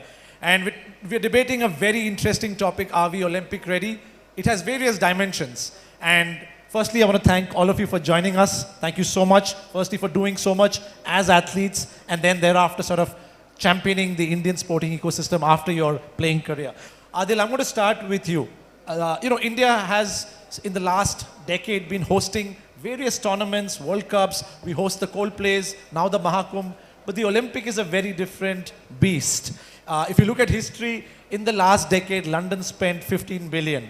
Paris spent close to 9 billion. And there's always a criticism around, two things. Even if India can, should India spend that much money given, there are so many other priorities as a nation, and most Olympic budgets also overrun. So I had a very broad question from hosting. Olympic readiness has various dimensions, but from a hosting lens, your thoughts on should India host the Olympics in 2036? Should India host the Olympics? Yes, definitely. Absolutely, without doubt. You're talking about money. London Olympics spent $12 billion. New tourists in the first year after the Olympics was $10 billion, their contribution. So, with a population of 1.5 billion, 40% of them below the age of 25, it's a no-brainer. You have the youth. What are you going to do with the youth? You have to do the Olympic Games. And I can tell you 100 reasons why we should do the Olympic Games, but the answer is yes. All right. Answer is yes. Mr. Gopichand, in the last week, of course, you've been in news on various channels and podcasts. In that context, you've spoken about so much needs to be done in terms of education, job opportunities. From that lens, is that investment worth hosting that one-off big event, which Mr. Adil said India should, or are there other priorities from your lens as a coach, as an ex-player? Well, I think first things first, I think we should host the Olympics. That's one, very important. The second thing I think for all us to ponder is what we did with our Commonwealth Games. In my opinion, we conducted the best Commonwealth Games ever in the history of Commonwealth Games. What is the legacy we have of the Commonwealth Games? It's of corruption and few people in jail.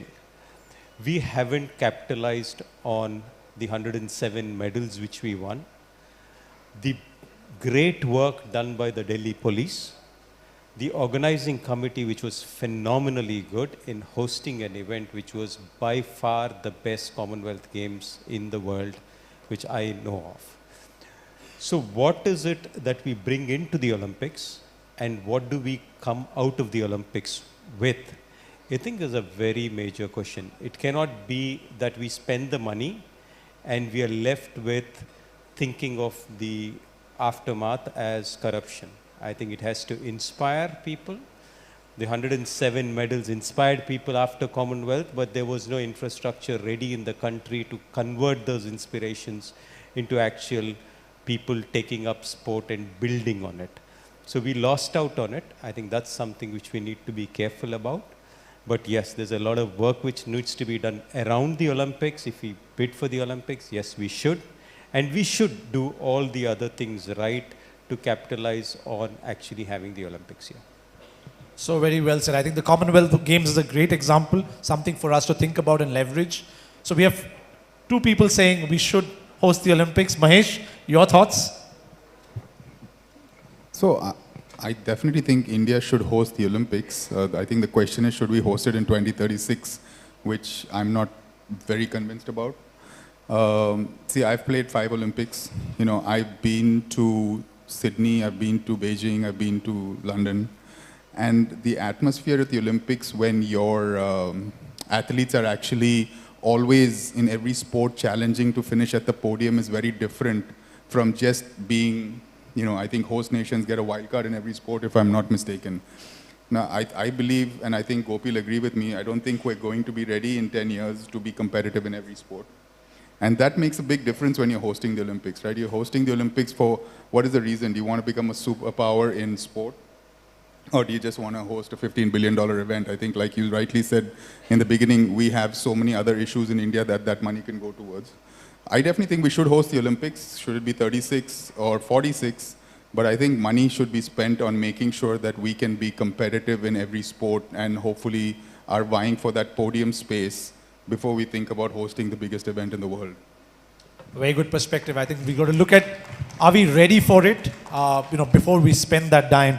Saurav, firstly, congratulations again for making that fantastic comeback. You're probably excited about squash being included in LA. All the best to you for that perspective. From your lens, again, 2036, from a squash lens, to Mahesh's point, are we ready? What does it mean from a squash player perspective, India potentially hosting 2036?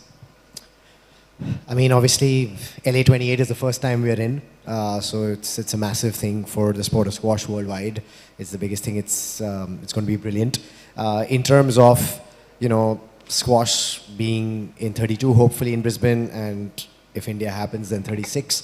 I think it is the epitome of the game, like many other sports which are part of the Olympics. I think world champions would give up world championship medals for that one Olympic gold. So that kind of like emphasizes how high we rank the Olympics in our kind of thought process. I think in terms of what everyone on this podium has said, I just want to kind of add a little bit there. I think I kind of agree in different parts to what actually everyone said. I think India should host the Olympics, and I think Mahesh brought up a really good point as to whether the timing of 36 is right or opportune enough, with us maybe not having enough athletes to really compete at the very top, to kind of inspire people on a daily basis during the Olympics, which is very important, and he's spot on about that. But I also think, in life, like you're asking me, right, LA 28, that's a goal, right? So that's kind of driving me every day to do what I need to do to try and be the best I can be. And I'm sure there are a multitude of different athletes doing the same thing, right? As a nation, I almost feel that we need an impetus, right? We need something to kind of trigger us and push us through. Now, I'm not saying we will be ready in 36. There is a million things that we need to do better in the whole ecosystem, which not just today, but in days past, everyone has spoken about. But I also feel that having the Olympics in 36, and if we do get it, I think that'll give us this impetus to get off this general malaise that we might have, to kind of say that, okay, we are doing it in 36, we got to do everything we can to try and win it. It's almost like, I mean, it's not an apple for apple comparison, but it's like, when we had the Cricket World Cup in 23, I mean, we have the World Cup every 4 years, and obviously we want India to win the World Cup, but there's this added thing that, no, we have to win it in India, right? So I think that'll kind of help sports in general and the entire establishment to I mean, I don't want to use the word getting their act together, but, doing things a little bit more efficiently and effectively, because they know that they have a showcase right, in their own backyard to show what India is all about. And hopefully it'll happen for us. All right, so the writing's fairly clear. I think I would say 3.5 on 4. I think 2 people very clear that we should. Couple of opinions on timing, and I think the impetus perspective is an important one, and we'll come to that. Gargi, your thoughts? Mahesh, I'll start with you because you brought up the timing. If we're talking about hosting a 2036 Olympic Games, representation and depth still remains a problem. What will it take for India to have a significantly larger representation in an Olympics 2036? And how long do we have for this session? So, I think we just need a system, right? I mean, I keep referring to the incredible depth that we have in cricket, and that is because BCCI is privately run. They filter money down to the under-14s, into states, into provinces, into villages, and today we are good enough to field 3 teams in the World Cup if we have to, right? And we don't have that system in any sport. I mean, you take the example of badminton. We've got, one of the most passionate sports persons in the world here, who wakes up at 4:30 in the morning every day, goes to his academy. He's built that ecosystem from scratch, brick by brick, including multiple champions. I could probably do it in tennis, but I don't have the passion he does, unfortunately. But we need that, and we need that in every state. And if we have that in every state, we have the talent. And unfortunately, we don't do it. So, we can't constantly expect miracles. Saurav, I'll go over to you as an athlete. We have to talk about medals as well. When we talk about the medal count, it's still relatively modest. What will it take for India to dominate the games? When do we get there? I mean, obviously what Mahesh has said, you know, you need the system in the ecosystem, right? It doesn't happen overnight. There are things that need to be put in place to have a big talent pool to begin with to choose from. Numbers make a difference. You kind of put that together. You need expertise. You know, infrastructure is one piece of the puzzle, but the expertise is something which in a lot of sports is lacking, where we can produce, you know, top players. I mean, I'm just going to talk about my sport. I can, you know, guarantee that we cannot produce today, if someone does not go abroad and train, we cannot produce a top 10 player. That's a fact, right? We don't have the expertise in India to do that, right? So I think we have to be able to create expertise in all the sports where from a very, very young age, people are at least having recognition of, you know, how they need to play the game or pursue the sport, because if they have recognition, then that's what they aspire towards, right? So, and then they can kind of like keep working at it and doing it smartly, right? And also in terms of the athletes as well, right? I mean, I think our mindset as a nation has changed dramatically, at least from what I have seen. Like, I played my first Asian Games in 2006, and since then, like, and I'm not just talking about squash players, I'm talking about athletes in general. I think we're going into, you know, Asian Games and Commonwealth Games. I haven't played the Olympics yet, so I can't really comment on that. But when we go into these games, we are looking at athletes going into medal, right? I think in 2006, I don't think everyone was going in thinking that, you know, we really want a medal.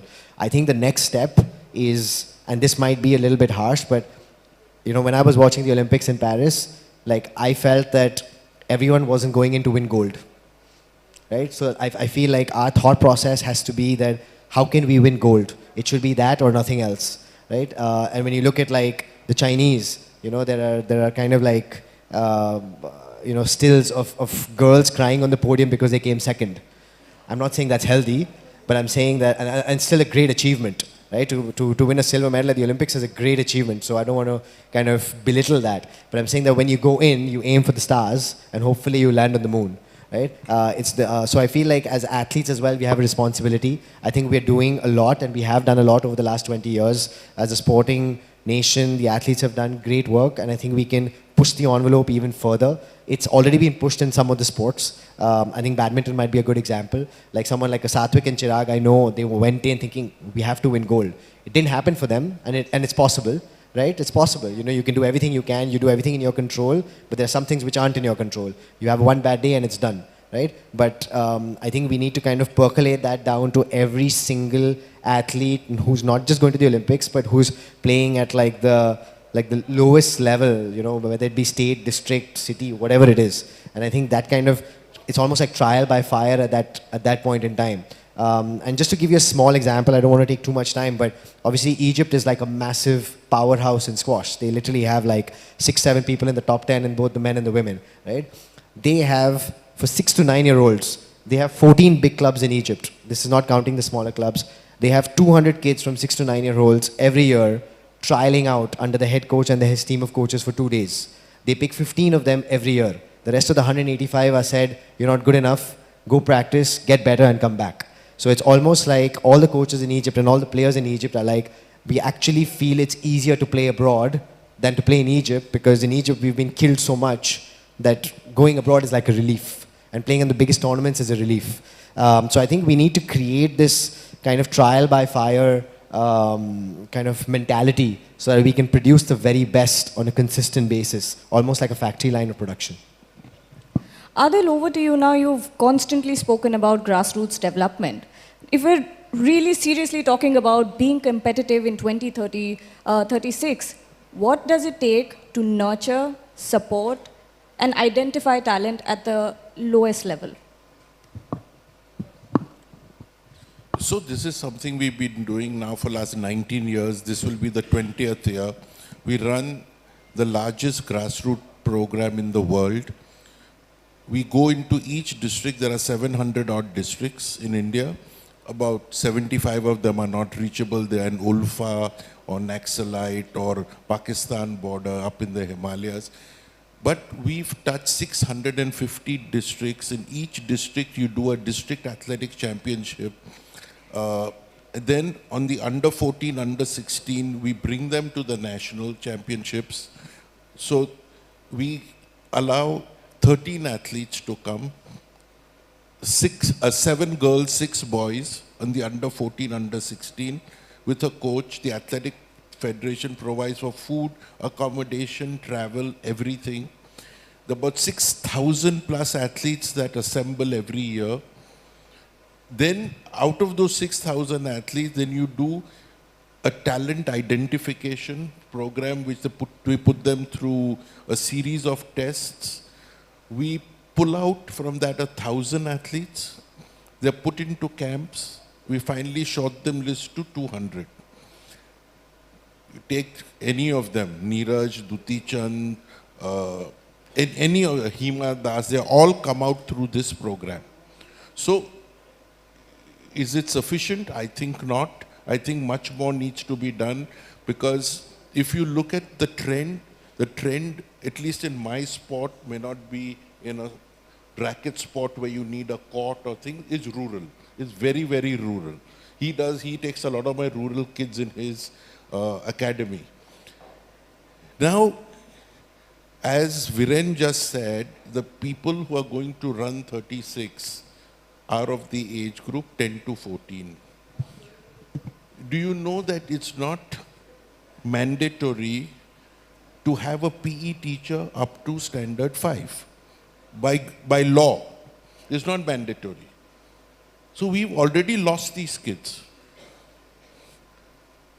to start with. So I think a lot needs to be done to fix systems that, see, I'm a strong believer in processes and systems. When I took over, and the reason we have some sort of results is because I put out a master plan when I first became president in 2012. And it takes 3 to 4 Olympic cycles. It's not an overnight thing. And Mahesh is right. 36 might be a bit too early, but that doesn't mean you don't do it. You see, the minute you get the games or whatever, then everybody goes into super fast mode. Presently, Viren, Gopi, myself sit on the Mission Olympics self. We are struggling. We are struggling because it's not clear what's going to happen. Are we going to get 36 or not? And I think we need more experts on that committee who can then come up with a master plan. Now is the time. If you ask me, LA, we're already too late. Do we have a high performance director in each sport? No. Do we have identified the coaches? No. We keep talking athlete, athlete centric. Today is not athlete centric, it's athlete led. The athlete demands whatever they want, and the Mission Olympic cell succumbs to it. They succumb to it. And they ask for unreasonable things. See, understand, the athlete is where the athlete is. If the athlete is not selfish, it doesn't look after his or her interest, it's not going to happen. So I think Prakash said something very, very interesting at the Olympics after the loss of, what's his name? Lakshya Sen. He said something very, very important. He said, listen, we've given them everything that they asked for. They want a coach, you got a coach. You want a physio, you got a physio, whatever. And it's now time for them to perform. There can be no excuses. If you got everything, then you perform to your best. And he didn't perform to his best. He was leading like 5 points and then you go and lose. Not acceptable. So I think we also need to make sure we are athlete-centric but not athlete-led. There was something, a discussion that took place, which I objected. The athlete will select the coach. 90% of my athletes haven't been to high school. Do they know what sort of a coach they need? Do they know that whether they should be training at Colorado Springs or they should be training in Kenya? Who are the coaches in the world? What is their performance? No. But somebody says something and the guy says, "नहीं sir, मुझे वो coach चाहिए." अरे भाई क्यों चाहिए? So I think we need to fix our system. We need to be very clear in our heads the direction in which we need to go. We need to plan stuff. And that is where we are. So grassroots is important, but what are we going to do from the grassroots? Where is the pipeline from grassroots to elite? Where is that pipeline? That is why we found that after under 20, we were losing people, they could not compete in seniors. We created an under 22 age group, so we would retain them. We had an under 22 national.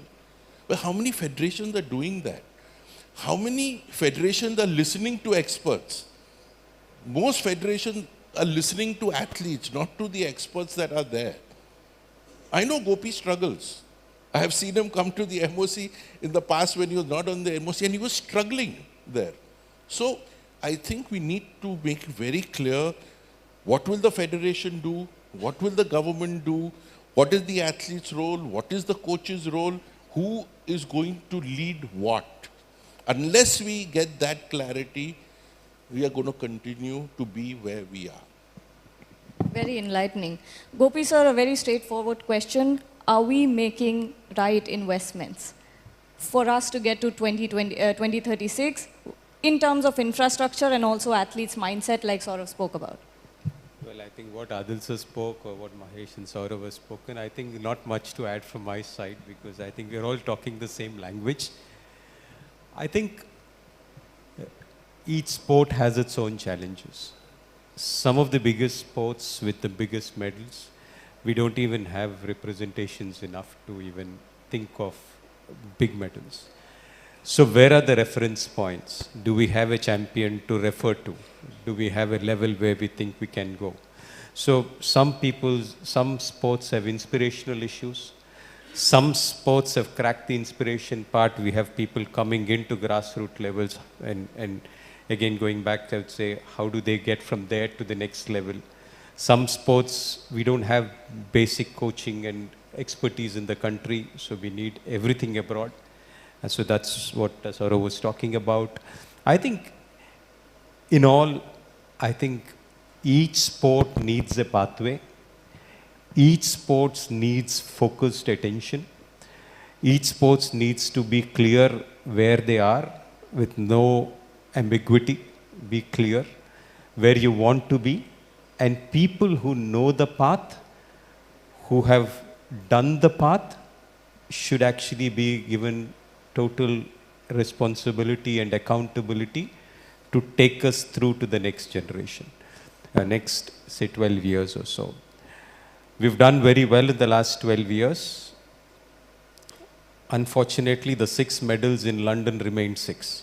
That is also the reality. We can talk whatever language we want, but the reality is we have 6 in London, 6 now, minus Russia and Ukraine in some sense. So we are not very sure we made any progress.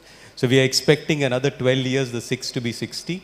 I think we should really be careful about dreaming that dream unless we make fundamental changes in the way we are thinking. If the way we are going is what we expect the results to be 10x, I'm afraid it's not going to happen. How many administrators are there in this country? And it's a very important part. How many administrators are there in the country who are really world class, who know the process? How many coaches are there in the country who are world class?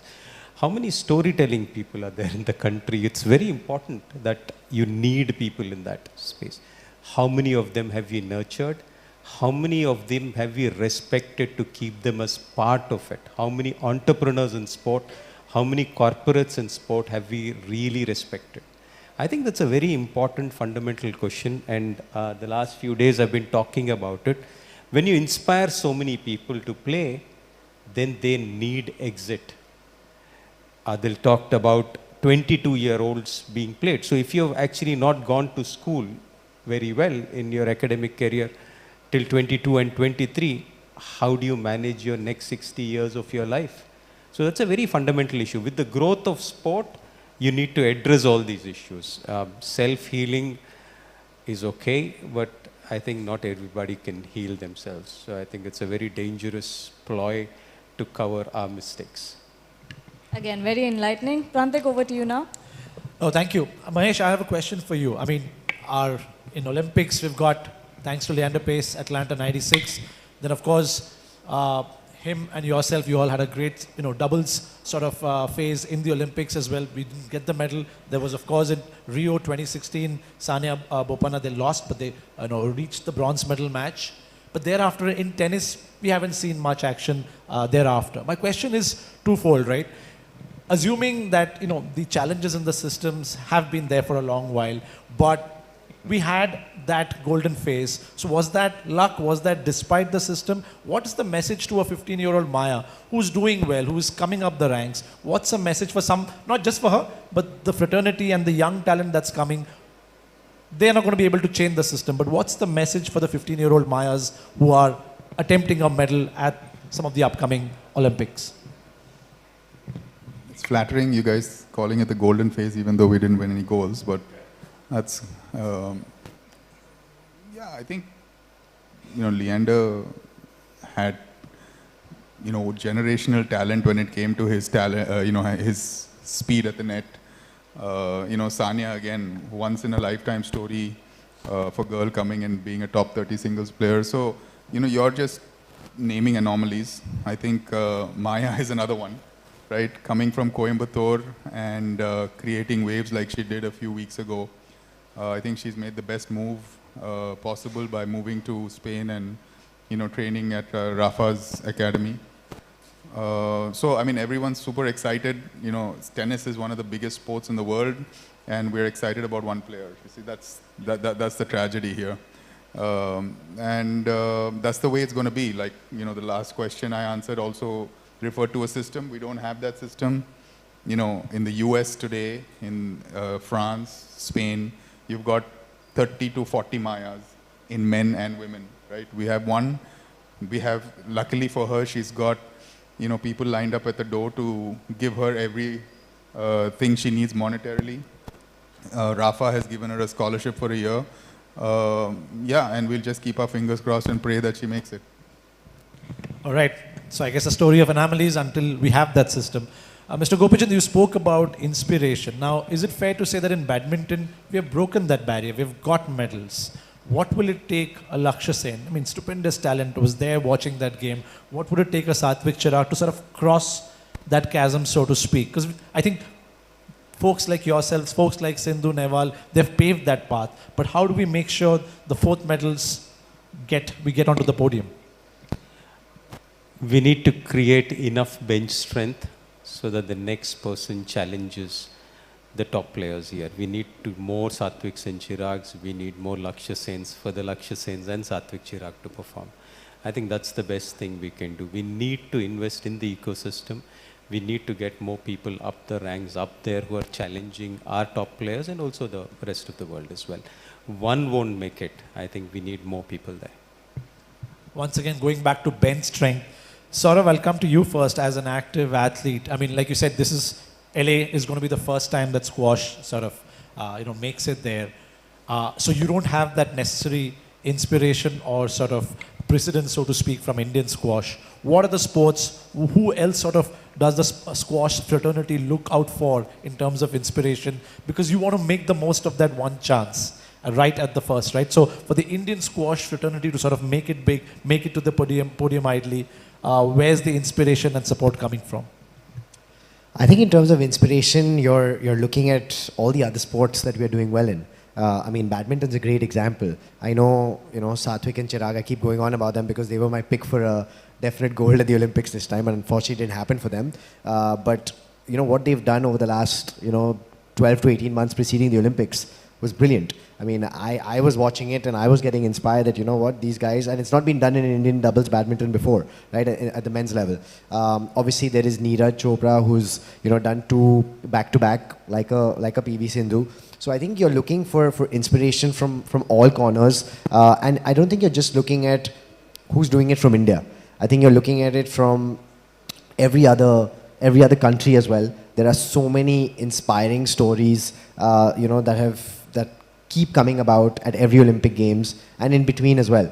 And each individual, I think, resonates with a different story.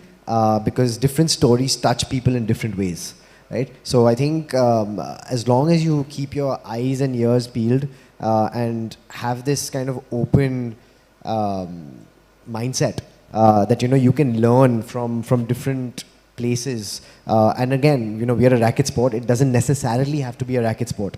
It could be anything else as well, right? So if you have that open mindset, I think inspiration is available all around us. And this is a bit philosophical, but sometimes I look at people on the road, right? Just walking on the road, right? And I just look at like their expressions, and I just kind of try and do a backstory in my mind of where they are in life and what they've done to get there and what the struggles that they are going through and all of that. And now that might not be a vivid gold medal, but in my mind I create this positive story in my head where they've pretty much come from nothing and they've made something of themselves. And in a lot of ways, inspiration in life gives me a lot more inspiration than what someone has done on a playing field. So I think at the end of the day, if you really want something, you will find ways to inspire yourself. The key is to find ways consistently enough to be inspired and to kind of keep working hard, because you don't wake up every morning thinking that I'm going for Olympic gold in 28 and I'm going to kill myself today and do everything I can. You have lull days, and if you can get those inspirational moments or stories in your mind from any corner, I think it just helps you kind of get through those bad days, right? I mean, I don't want to say bad days, but those lull days. And like anyone at the top will tell you, the ones who do it on those lull days, that's what you're putting into the bank. It's like you're putting, how we put money into the bank and it matures at some point in time. That's the best investments you make, because everyone can do it on their best days. It's a question of, can you do it on your worst days? And that's what at least for me, those are the days which truly show to me internally, not to anyone else, whether I can do it or not. Very well said. Inspiration is everywhere. Adil, one final question for you. In terms of prioritization, assuming we are, hosting the Olympics, clearly the consensus is that we should use that as an impetus.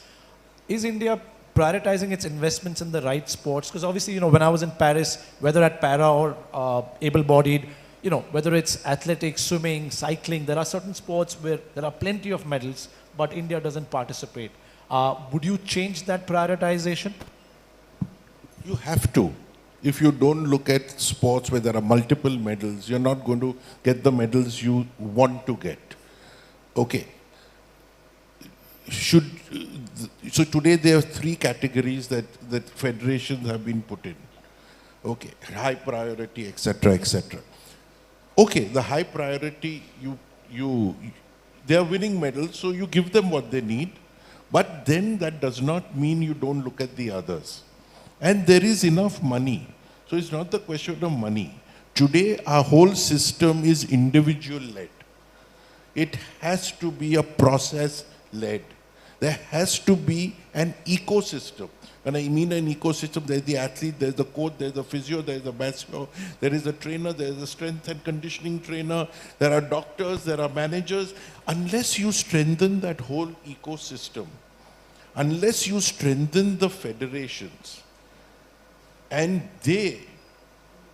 you support the federation and make sure that if you're supporting them, they are going to create the ecosystem. They are best placed in the system to create that ecosystem. If they're not working well, pull them up. There are good federations and not so good federations.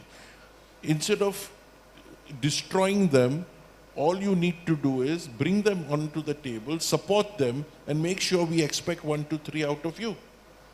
So, if you look at any of the countries where they're doing well, it's the federations that lead the way. I'm not talking about a communist country like China or Russia or something like that. But any democracy that you see doing well is because they've strengthened the federations. Unless you do that, and I know that there are not some good federations, pull them up. But they have the wherewithal because they are affiliated to the international. There's a lot of things that flow from international people from outside trying to run sport is not going to work. They think they know, they don't. So that's what I said, you need to create a robust ecosystem.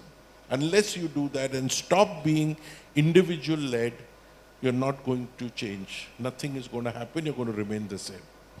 Thank you so much for that. As we come to sort of wrap up this, a quick one phrase, one line answer in terms of wish list for 2036 if India is hosting. Mahesh, your wish list. 15 medals. 15 medals. Gopi, are you happy with the jump from 6 to 15? Your wish list? I think get the process sorted first. And once you have the medals, what will you do with the inspiration of the rest of the people? I think this conversation has to happen simultaneously. Well said. No, just fix the system. The system will get you the medals. If the process is right, medals will come. So I'm not going to talk about how many medals, which I've never done. Before every Olympics, I'm asked that question. Fix the process, end result will happen. And once that happens, how do you take it to the next step? Not what we did after the Commonwealth Games. We got the medals, it reflected in London. Then one of the reasons why we did in London well was because of that. Then you destroyed the system. You destroyed the Olympic Committee. The Olympic Committee was suspended by the International Olympic Committee. There was just nonsense that we did. And then you saw Rio, what happened. You were destroyed in Rio. Then we started, the Mission Olympic Cell was formed then. I'm still there, I've been from then. And slowly we built up to wherever we've reached. But you can't destroy what you already have. And we went out of our way to destroy it. Thank you. Saurabh, your wish list of hope? I think I have to concur with Gopi sir and Adil sir. I think, having a wish list of a medal is like almost like something, floating in the air. I think doing something now is important, and starting on that journey in terms of the process and the system is paramount. And I think like what they've kind of like harped upon repeatedly is to be able to leverage what we achieve, whatever we achieve. I mean, whether it's 6, 10, 15, 30, whatever it is, right? It's about leveraging that success through the systems that have been created, and creating a legacy, so that that legacy will pull us through for years to come, to kind of have something which is enduring. That's the sign of a great country, a great company, a great sport, and life in general. If you can endure, that's when you're really going to be successful. So hopefully that will happen for us. Thank you so much. As we wrap this up, I think the lessons are fairly clear. The writing's on the wall that India should host the 2036 Olympics, to be a superpower, to sort of develop our soft power, also to use it as an impetus for development and growth. I think so 3-4 key points was inspiration is everywhere. I'll remember that, but it needs to start with the federation. Gopichand sir spoke about the fact that we should take lessons from CWG. We hosted well, but the question begs is, what do we do thereafter to leverage that success? And of course, process, something you always sort of remind us about. If we fix the process, the results will show. And Mahesh, I think very well said about the fact that for Amaya today, she has to sort of work with Rafael Nadal and the foreign academies, but to move away from the anomalies, we need to again build that system and a strong pipeline that challenges the Lakshyas and the Satvik Chirags. Ladies and gentlemen, that brings us to the end of this panel. Thank you so much. Please give a big round of applause to my fellow panelists. Thank you. Hold off. I mean, the applause has to continue for a while because I've got a very special presentation. We've got to do it in 2 parts. We've got to do this in 2 parts. Yesterday we did 1 part and we held off because I wanted these 3 people on stage as we do that second part. May I please request Shuparna Mitro, Chief Executive Officer of Titan Watches, to come up on stage and do the first part, and that is present Pulela Gopichand with a specially curated watch as our Lifetime Achievement Award for the Trailblazers Conclave 3.0.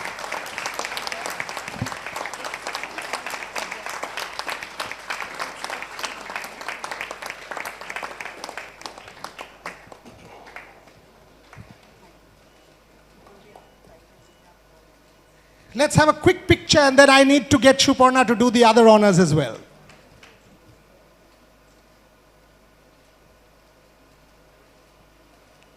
Okay. Now once again, please, to my other panelists, Saurav Ghoshal, Adil Sumariwala, Mahesh Bhupati, our limited edition watches for this particular conclave.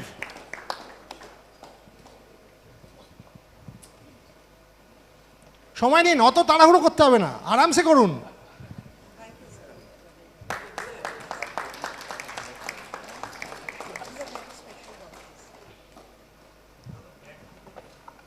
আরে চিন্তাই করো না ভাই, আলাদা করে ছবি তুলবো, তুমি এত টেনশন করছো কেন জীবনে?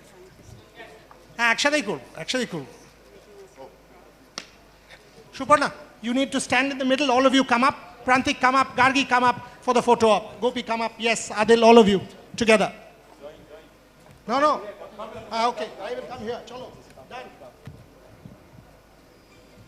That's part one. Now, part two. My dear friend and someone who has made this conclave possible in many ways, Chanakya Chaudhary on stage for a final photo op because you have to leave for Jamshedpur. And can we have the other gift for our 4 panelists, please? Chanakya Chaudhary for a final photo op with Mahesh Bhupati, Pulala Gopichan. Let Chanakya sir come up, please. Yeah. With Mahesh Bhupati, Pulala Gopichan, Adil Sumariwala and Saurav Ghoshal. Suparna, apni please thakun. You please stay on. Stay on, yeah. I think more, we need more, no? Duto lagbe, niye jao.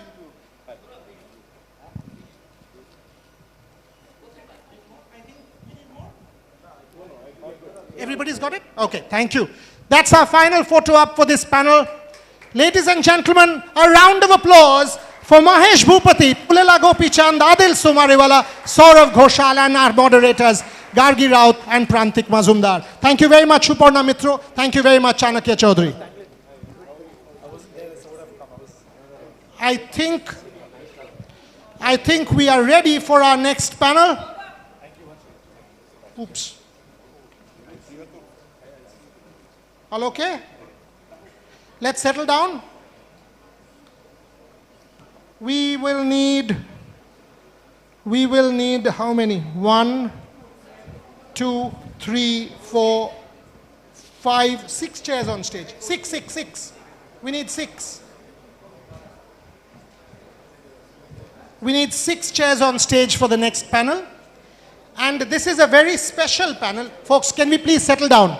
I know there are autographs to be taken and photographs to be done. Kindly respect the next panel. Kindly respect the next panel. It is a massive panel with 2 Olympic medalists on it. Please, settle down. Settle down.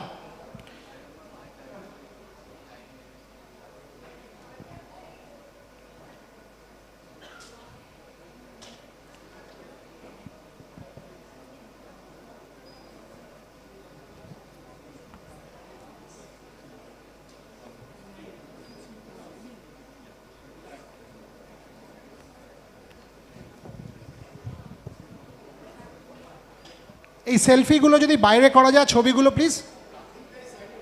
হ্যাঁ, সেটা বেশ করছে, বাইরে সবাই।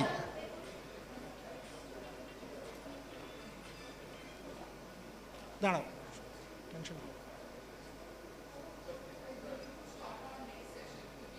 folks, we need to start the next session. Take the photos outside. All of our guests will take photos, I'm sure, but just do it outside. Okay, thank you, and kindly settle down.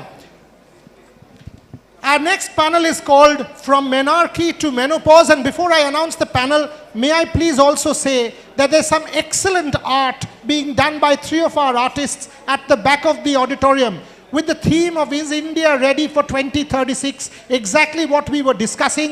So when you have time, visit that enclosure, the HSBC Art Zone, and go and watch that art. Moving on, Menarche to Menopause, a panel that is supported by Bharat Serums and Vaccines, one of our sponsors from day one, our partners. Sanjeev Navangul had to go back, but we have Bhavna Singh with us. And as part of this panel, in Tokyo, India was starving for a medal after the first one from Mirabai Chanu. 7 days later, all of a sudden there was this young person from Guwahati making waves when she beat the Turkish world champion, world number 4, and India found voice. Ladies and gentlemen, put your hands together for one of our greatest boxers, Lavlina Borgohain. To join her on stage, Commonwealth Games champion, Olympic silver medalist, and one of our greatest athletes, Saiko Mirabai Chanu. And I will get you your pizza.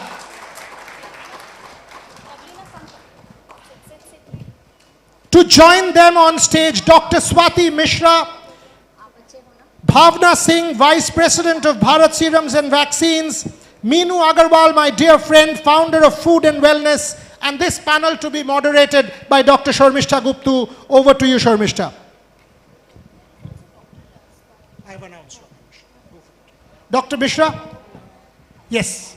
Dr. Mishra. So my final panelists, Lavlina Borgohain, Saiko Mirabai Chanu, Dr. Swati Mishra, Bhavna Singh, Meenu Agarwal, and to be moderated by Sharmishta Guptu. Ladies and gentlemen, from menarche to menopause. Welcome everybody to this panel. I have a very distinguished panel with me. 2 Olympic medalists, a nutritionist who is my go-to person, a doctor who is a specialist in women's health, and Bhavna, somebody I have been working with for some time now. Bhavna is again in women's health. She specializes in women's health, the women's health sector. So let us get started here. The panel is called From Menarche to Menopause, and what that covers is the entire gamut of the women's reproductive, it's the entire gamut of a woman's reproductive life. Menarche is the first period that a girl gets, and menopause is when that life of a woman comes to an end. And within this is an entire gamut of women's health issues, women's reproductive health, and a lot of concerns and questions that we hardly ever talk about outside possibly the medical fraternity. In a country like India, it has for a long time been a taboo to talk about such subjects, though over the last years there has been a lot more conversation. For instance, when I became a mother, that was 10 years back, I did not have any support groups around me to talk about these things, but now I see it opening up. So let us now start with the panel. Now I want to start with this.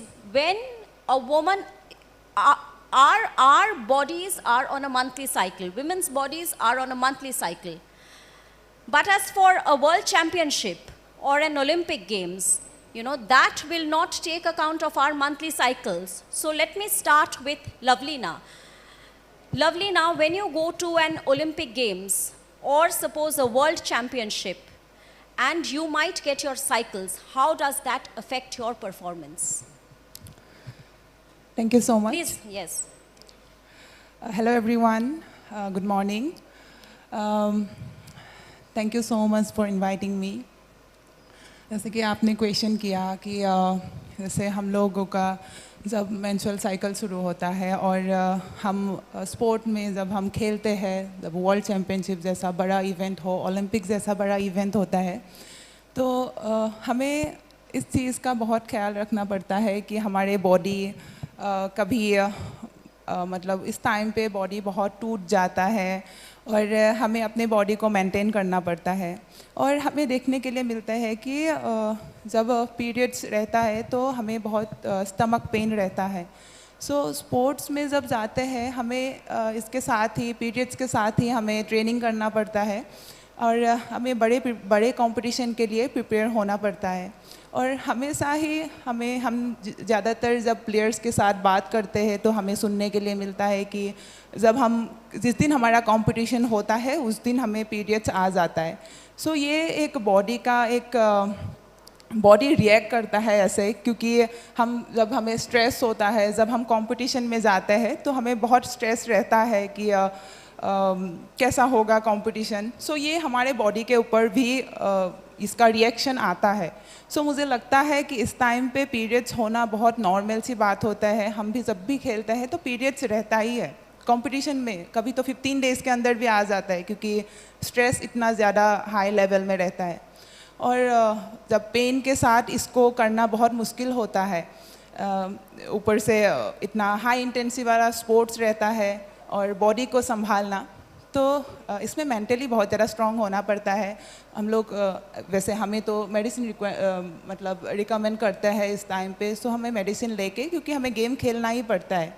लेकिन हमें लगता है कि हमें बहुत long time तक medicine को नहीं लेना चाहिए। हमें इसको बहुत सारा तरीका होता है जिससे ये ठीक हो सकते हैं। बहुत पहले लगता था कि मुझे आज 2-3 इयर्स पहले मुझे लगता था कि ये बहुत बड़ा इशू है। मैं सोचती थी कि ये प्रॉब्लम मेरा ठीक हो गया तो मेरा लाइफ का एक बहुत बड़ा प्रॉब्लम ठीक हो जाएगा, तो पेन है। सो मुझे लगता है कि उसके बाद मैंने योगा स्टार्ट किया। ये एक बहुत बड़ा मेरे लाइफ में इसका इम्पैक्ट आया। जब से मैंने योगा स्टार्ट किया, उसको कंटिन्यू किया, उसके बाद मेरा पीरियड्स का पेन ख़त्म हो गया। तो मुझे अभी लगता है कि मैं बहुत एक अच्छे स्टेज पे हूँ क्योंकि मुझे पीरियड्स में पेन नहीं आते। तो मैं सभी जो प्लेयर्स हैं, जो नॉर्मल लोग भी हैं, इस पेन से गुजरते हैं, मैं उनको रिकमेंड करूँगी कि आप लोग योगा कीजिए, मेडिटेशन कीजिए। ब्रेथ एक्सरसाइज से भी बहुत कुछ क्लियर होता है और ये पेन ठीक हो सकता है। Lovelina, you said something after my heart. I have been practicing yoga for the last 10 years and I have felt exactly that it has eased my life out a lot. So yes, that's two of us there. But Lovelina said something very instructive that, you know, your periods, even if they are not exactly due at that time, it can come because of the stress of the competition, because you're training tough. Now those questions are not discussed that much, it's only very recently. Meera, आप बताइए कि आपका ऐसा कोई experience रहा है कि आपका जैसे स्ट्रेस के वजह से या कोई कंपटीशन के एकदम बीच में, you know, you have got your cycles, and have you actually been able to talk to your coaches? I know you share a wonderful relationship with your coach, but you know, is it easy if it's not a lady coach to talk about these things? सबको नमस्ते और ma'am सभी को नमस्ते। Thank you so much आज मुझे इधर बुलाने के लिए। एक्चुअली ये मेरे साथ ही हुए है। लास्ट टोक्यो ओलंपिक में भी मैं सेकेंड डे थी, तो काफ़ी मुश्किल हुई थी उसमें। एक स्पोर्ट्स, एक प्लेयर्स की लाइफ में ना कुछ आते रहते हैं। ये जो पीरियड्स होते हैं ये वुमेंस के ऊपर ही है, ये हर महीने होते हैं। काफ़ी टोक्यो की टाइम में मुझे बहुत ज़्यादा सफ़र करना पड़ी थी सिर्फ पीरियड्स के बारे में ही, क्योंकि मैंने हर चीज़ में सर को ही ज़्यादा मैं वो करती हूँ। जो भी मुझे लगता है या मुझे कमी है या कुछ प्रॉब्लम हुआ है, मैं सर से ही ज़्यादा बात करती हूँ, क्योंकि सर पता है कि मेरे अंदर में क्या है, मेरा बॉडी कैसा है, सब कुछ। पर कॉम्पिटिशन के टाइम में जब ये सिचुएशन आती है तो कैसे हैंडल करना है सब कुछ। तो मैं पेरिस टोक्यो ओलंपिक की ही मैं बात करना चाहती हूँ कि मैं उसी टाइम में काफ़ी 1 महीने पहले मैं काफ़ी प्रेशर में थी, क्योंकि जब मैं यूएसए में ट्रेनिंग जब कर रहे थे तो कुछ न कुछ आते थे पेन, और इसके बीच में भी पीरियड्स की टाइम चल रहा था मेरा। तो हमने बहुत डॉक्टर से हमने कंसर्न किया था कि कंपटीशन की टाइम में कैसे हमको उसी पेन से हमको दूर कैसे करना है और आगे पीछे कर सकते हैं क्या। तो वो चीज़ में बहुत ज़्यादा प्रेशर आते हैं और ट्रेनिंग में भी इफ़ेक्ट पड़ते हैं। तो हम सर को मैंने बहुत समझाया और सर ने भी मुझे समझाया कि सर मैं ये हर महीने आते हैं, ये हर महीने हमारी साथ रहते हैं, तो सर आप जितना टेंशन नहीं लेना, सिर्फ मैं सोचूंगी कि ये इसके अंदर में क्या करना है और मैं क्या कर सकती हूँ। तो यही चीज़ था कि जब कंपटीशन की डे था उसी में ही मेरा पीरियड शुरू हो गई थी, तो सर और भी ज़्यादा टेंशन हुआ। सर जब टेंशन होते हैं तो हमारे ऊपर भी इफ़ेक्ट पड़ते हैं और मैं भी ज़्यादा ऐसे रखती हूँ कि कल क्या होने वाला है, मैं आज जो ट्रेनिंग किया था वो परफॉर्मेंस में पूरा दे पाएगी कि नहीं। ये बहुत सारी प्रेशर आते हैं, पर मुझे लगता है कि ये प्रेशर थोड़ा सा साइड में रखना एक प्लेयर्स के लिए बहुत ही ज़्यादा ज़रूरी है, क्योंकि ये हम हटा नहीं सकते हर महीने, क्योंकि ये हमको फाइट करना ही पड़ेगा। क्योंकि उसी चीज़ में कभी भी आ सकते हैं, ट्रेनिंग के टाइम में या कंपटीशन के टाइम में। बोले बड़ा बड़ा कंपटीशन होते हैं, वर्ल्ड चैम्पियन ये गेम्स में, तो मैं तो खुद में किया हूँ, खुद मेरी साथ हुआ है हर ओलंपिक। इस पेरिस ओलंपिक में भी मेरा 3rd डे थे, टोक्यो ओलंपिक में भी 2nd डे था। तो इफ़ेक्ट पड़ते हैं बॉडी में, बहुत ज़्यादा इफ़ेक्ट पड़ते हैं, क्योंकि हमारी बॉडी लूज़ हो जाते हैं और सबके पास होते हैं कुछ ना कुछ क्रैम्प होते हैं, स्टमक में पेन क्रैम्प होते हैं और या बैक में क्रैम्प पेन हो जाते हैं। तो मेरा बैक भी बहुत ही ज़्यादा लूज़ हो गया था, तो ऐसा लगता था कि क्या करने वाले, क्या होगा मेरे साथ ऐसा। पर कुछ टाइम मुझे ऐसा लगता है कि मैं खुद को ही मैं ऊपर बात करती हूँ ज़्यादा, तो मैं होती हूँ कि ये हमारे साथ होते रहते हैं, तो मैं कुछ टाइम के लिए मुझे बाहर रखना है, उसको दिमाग से हटाना है, क्योंकि मैं जो करने जा रही है वो मुझे बेस्ट परफॉर्मेंस देने के लिए वो हटाना ज़रूरी होते हैं, हमारी माइंड से स्ट्रॉन्ग रख के। तो मैं हर टाइम कंपटीशन के टाइम में भी जो आते हैं तो मैं खुद ये होती हूँ कि ये हमारे पास, ये हमारे साथ रहते हैं हर महीना, पर मैं हम प्लेयर्स हूँ, हम ये आगे तक जाना है, इसको लेके हम इसको हटा तो नहीं सकती, पर ये हमारी प्रॉब्लम है, तो हम कोशिश करती हूँ कि इसी के साथ फाइट करके आगे बढ़ने के लिए। Thank you, Mira. And you, of course, are a very strong woman in body and mind, so it's very instructive to hear your words. And again, it seems to me that this is something very common, because last year we had, MC Mary Com here, and, she was laughing about it on stage. She said, हाँ, मेरा तो हर world championship से पहले ही मेरा periods आ जाता है. So it seems perhaps it is a function of everything together as your body functions. It's, your training in high intensity, you are, you're maybe you're stressed a little bit, or your mind is like that, working overtime. So this is very common, and I'd like to go back to something which Mira said, and Mira kept saying, "ये तो हमारे साथ ही रहेगी, we can't get out of it," and this points us to actually a very fundamental point. As I started, women's bodies are on a monthly cycle.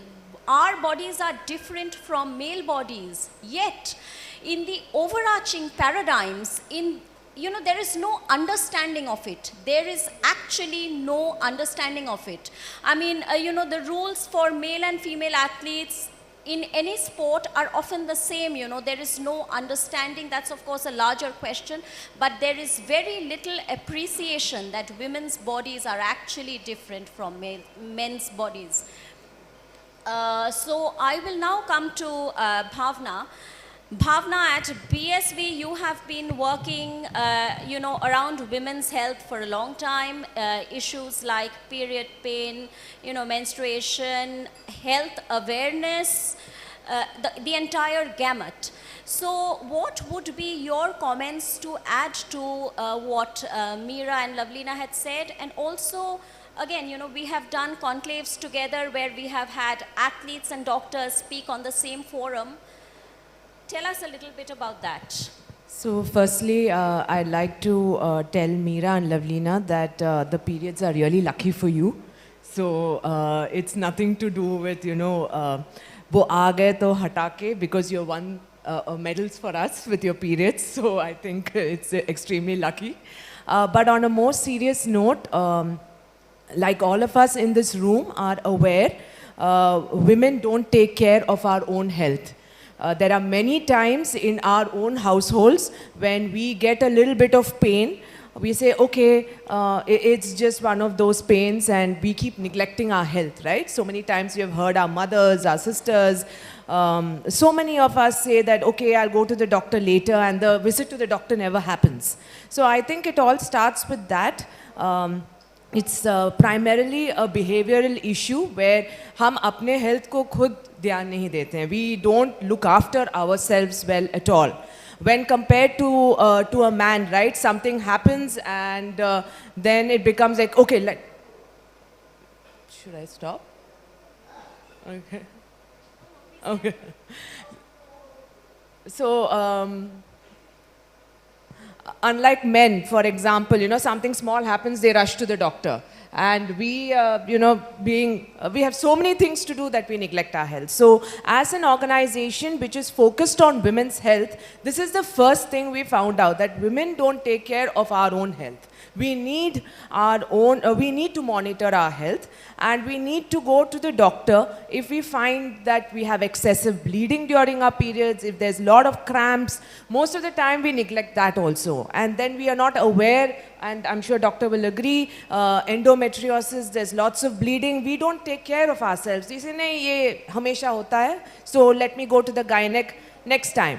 And we are all aware that gynecs and dentists, I think people stay away from because, fundamentally we are a little afraid of them. But I think gynecs become your best friend after a certain age, because I think they are the only people who can explain what's happening to a woman's body. So this was the second behavioral issue that we found.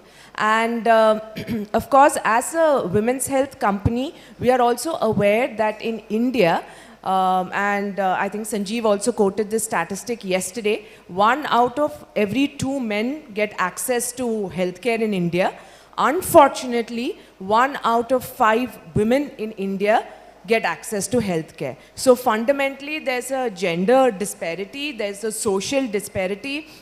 And also, if you look at it, the earning member of the family, especially in rural India, right? In India, we have many Indias. So rural India, it's the man who brings the bread to the house, obviously has to stay fit. So access to healthcare also is extremely disproportionate in our country. So as an organization, we have been talking to governments, and we work with a lot of state governments. Our teams go talk to the panchayat, they go to district hospitals. So that is the kind of awareness that we build about women's health. And like you rightly said, Sharmishta, we've been having these conversations. We've been trying to encourage women to start talking openly about problems. It's not just the 7 days of period. It's not PMS. It's no longer a joke in the corporate world also that she's got mood swings, she must be having PMS. It's not funny anymore. It's a very serious conversation to have in organizations, and I think the needle is moving and we are having those conversations. Yes, because now I think, I read somewhere that, companies have started giving period leave, yes. And yeah. I wanted to add here, as an organization, we also have menstrual leave that we give our women colleagues, and many organizations are doing that as well. It's not to tell anybody that we are weak. It's only to empathize with women and give them that day to take care of themselves, because that's the only day they can actually take care of themselves.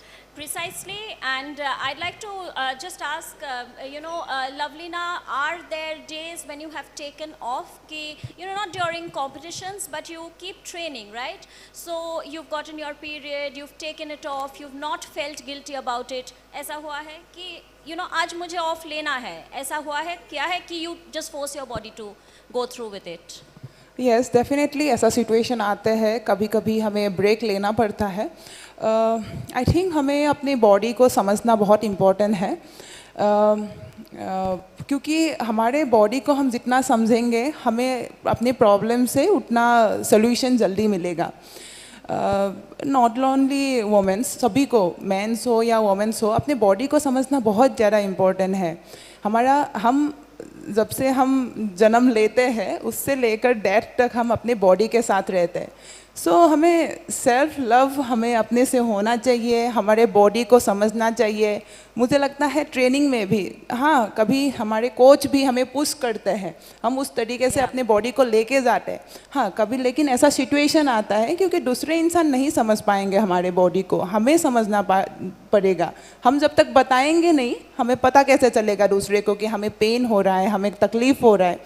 सो मैं कभी कभी training के बीच में भी रोक देती हूँ. नहीं, अभी मेरे से नहीं होगा. उस वक्त कोई मुझे फोर्स नहीं कर सकता है. मुझे लगता है ये हमारा एक खुद के लिए रेस्पेक्ट होना ज़रूरी है और दूसरों को भी वो रेस्पेक्ट देना ज़रूरी है. Self-love and to know when to say no, even for a high-performing athlete, it might be needed.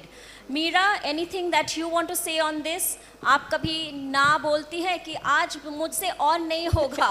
हाँ, होते हैं. ये सेम लवलीना ने जो बोला है, ये सेम होते हैं. हम ज़्यादा से ज़्यादा जो फर्स्ट डे है, उसमें हमको अवॉइड करने के लिए होते हैं, क्योंकि ट्रेनिंग की टाइम में हम थोड़ा बॉडी को रिलैक्स देने के लिए कोशिश करते हैं, पर कंपटीशन में तो नहीं हो सकती। पर जब भी हमारी सिचुएशन बॉडी बहुत मतलब ऐसा नहीं कर रही है, नहीं चल रहा है बॉडी, तो हम ज़बरदस्ती इसी के ऊपर नहीं करते। तो मैं बोलती हूँ आज मैं रेस्ट करना चाहती हूँ, मेरा बॉडी ऐसे ठीक नहीं है, जो भी, तो मैं सर को बता देती हूँ, तो सर को भी समझते हैं कि हाँ इसी टाइम में थोड़ा रेस्ट करना ज़रूरी होते हैं। पर कभी भी होते भी गए ज़बरदस्ती मुझे करना है, जब कंपटीशन में आया तो मैं ऐसे रेस्ट नहीं कर सकती, वो थॉट्स भी आते हैं। पर हम खुद को हम बात ये ज़्यादा मतलब समझती हूँ कि मैं मुझे रेस्ट करना ज़रूरी है अभी फ़िलहाल, क्योंकि इसमें बहुत कुछ हो सकते हैं, पेन ज़्यादा हो सकता है या कुछ हो सकता है। You can तो be इसीलिए injured, yes, ji. yes. So again, that awareness, that conversation with your coaches is important, because if you have a male coach, it's important to also sensitize him, because typically in India, culturally, we have not been sensitized. I'll come to you, doctor. As I was saying, you know, even 10 years back when I became a mother, I did not see the presence of many support groups. It was just mainly family. Now I'm seeing so much more conversation. In your career, how have you seen this awareness or this, you know, a more public discourse evolve on this? So, first of all, thank you very much for giving me the opportunity to come here and speak on this topic in between such a distinguished speakers. So yes, I will say that, you know, the education level is increasing because of the, you know, the media, the social platforms, and many of the, you know, many distinguished, you know, people are also coming talking about this topic. But as you said, that in the rural areas still it is still a taboo. So what our role is to talk about it more and make it is a natural process. We need to first understand this, that it is a natural process which a female body go through. And every individual is different. They will have different symptoms. They will have different reasons why they are having symptoms. Some can even have such mild symptoms that they will carry on their regular normal activity as they are doing normally. So it needs to be understood and also needs to be made understand to everybody that periods are a regular way of, you know, the body reacting to certain physiological process, and we do not need to taboo it.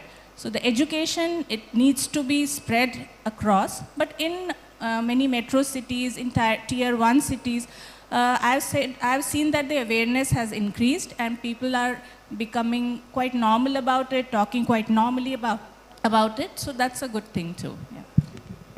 Thank you, doctor. And you know, taking off from what you said, I'd also like to emphasize that while we talk, the more we talk about period pain, cramps, mood swings, which I'm coming to,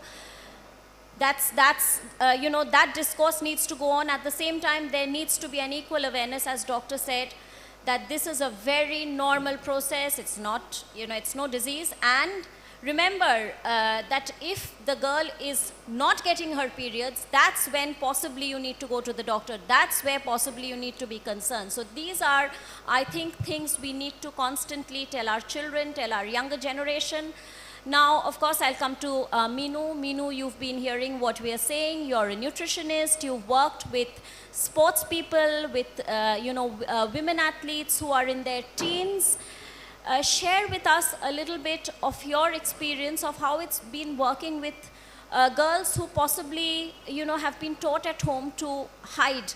कुछ मत बोलना, periods हो गया, public में नहीं बोलना, भाई के सामने नहीं बोलना. How have you sensitized them? Okay, first of all, thank you everybody, and thank you for providing me this platform to share with this renowned everybody here. Periods is no doubt a taboo still, even in tier 2 cities or tier 1 as well. Metros are not far from this. Even at different homes, in different community we see, it's a pure taboo not to speak. Even the girl child, mostly they don't even utter in front of their father or grandparents, or even their siblings like brothers. They are not supposed to speak to the male member of the family. So it's still a taboo, which we definitely need to break. Now coming to the young athletes, there is a very popular phrase we call athlete triad. which includes 3 symptoms which most of the female athletes goes through, whether it is during the competition or during their training phase. It's a part of the athlete's life. What is this 3 triad? We need to understand. Athlete's body goes through a lot of stress, whether they are practicing in day to day or they are facing a competition. So stress impacts on their hormonal balance. That's what Lavina was saying or Medicom was saying. कि training के दिन, competition के दिन उनको periods हो जाता है या एक दिन पहले, बिकॉज स्ट्रेस लेवल इतना हाई है.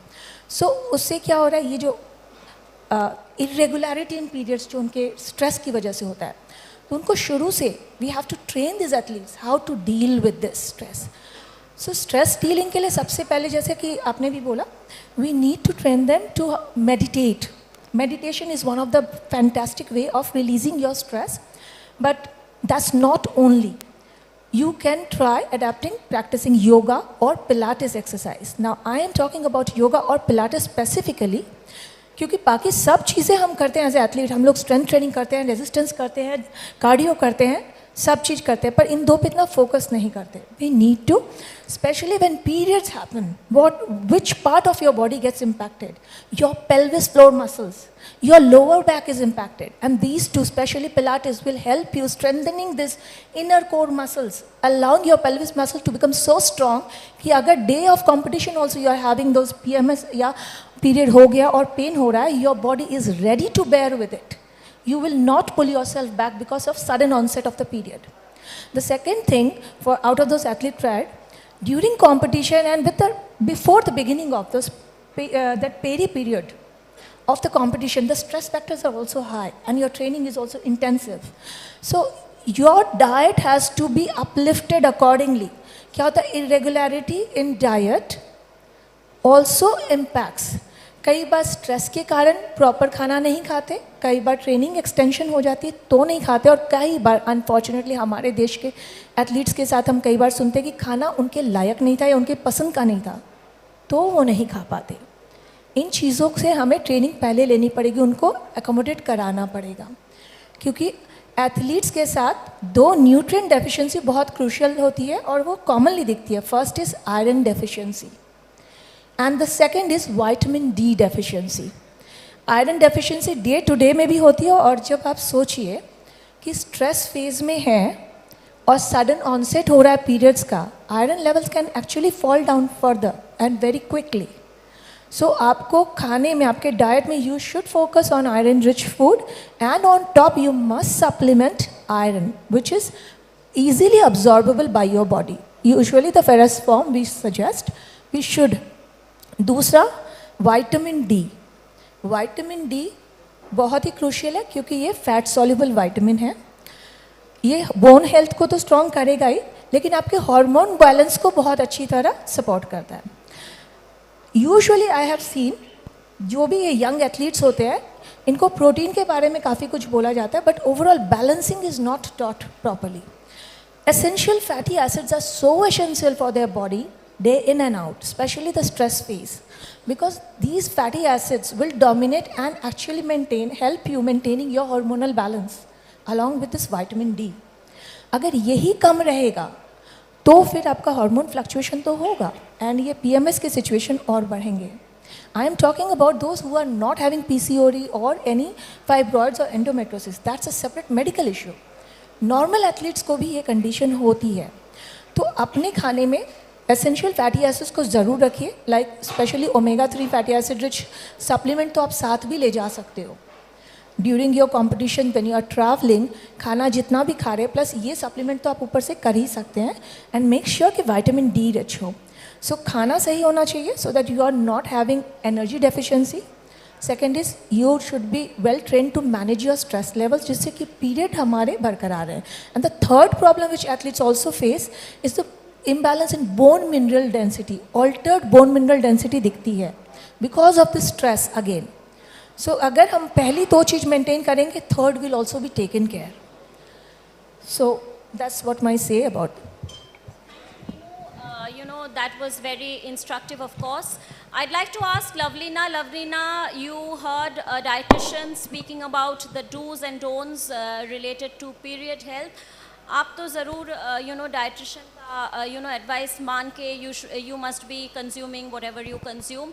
Tell us what are the things that you do, what are you asked to eat, not asked to eat. आपका डाइट कैसा होता है? Yes, I think nutrition is most important for our body, for every sports person. जैसे कि madam ने बोला कि हम लोग बहुत सारी चीज़ें जो होते हैं हम इग्नोर करते हैं। जब मैं लास्ट टोक्यो तक मैं प्रिपरेशन कर रही थी तो मैं बहुत सारी चीज़ों को इग्नोर करती थी। मैं बहुत ज़्यादा सप्लीमेंट के ऊपर डिपेंडेंट नहीं रहती थी। मैं सोचती थी कि जो नेचुरल चीज़ें हैं उससे मुझे न्यूट्रिशन मिल जाए, लेकिन अभी हमारे सब इतना केमिकल भरा दुनिया है, उसमें हमें बहुत डिफ़िकल्ट होता है कि नेचुरली हमें ये सब चीज़ मिल जाए।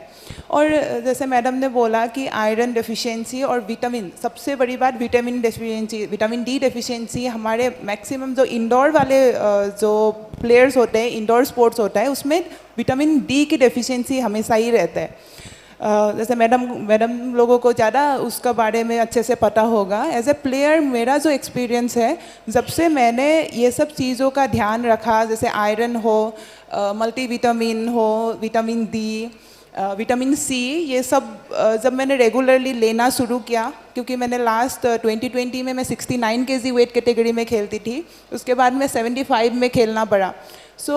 हमारे बॉक्सिंग में ऐसा होता है कि वेट कैटेगरी अप करके खेलने से बॉडी का बहुत चेंजेस होता है, क्योंकि ओपोनेंट और भी ज़्यादा स्ट्रांग होता है, बॉडी फुल जाता है, उतना ज़्यादा फिट नहीं रहता है।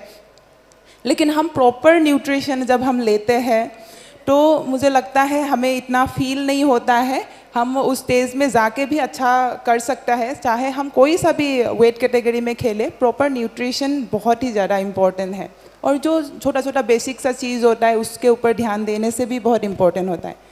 और ये नॉट ओनली स्पोर्ट्स पर्सन, बाकी जो नॉर्मल से लोग भी हैं जो रेगुलर लाइफ में इतना डे टू डे एक्टिविटी में बिजी रहते हैं, उनको भी ये नॉर्मल सा जो सप्लीमेंट होता है, जैसे vitamin D, iron, vitamin C, ये सब लेना बहुत ही इम्पोर्टेंट है। वो उससे सबको डिफरेंस पता चल जाएगा। वो हमें ऐसा होता है ना, हम थक जाते हैं, हम टायर्ड हो जाता है बहुत जल्दी, तो छोटा छोटा हमें ब्लड टेस्ट करके एक बार देखना चाहिए कि क्या प्रॉब्लम है बॉडी में। मुझे लगता है 6 मंथ में एक बार ब्लड टेस्ट करना बहुत ही ज़्यादा इम्पोर्टेंट है।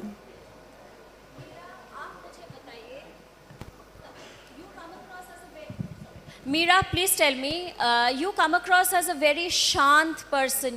Every time I speak to you, so many times I've spoken to you, even after your CWG medal, when we spoke to you, you're always in a state of calm. But what happens during your periods? Do you lose it sometimes, like we all do? Ki, today I'm feeling really angry. Today my mood is going up and down. ऐसा होता है? हाँ, होता है।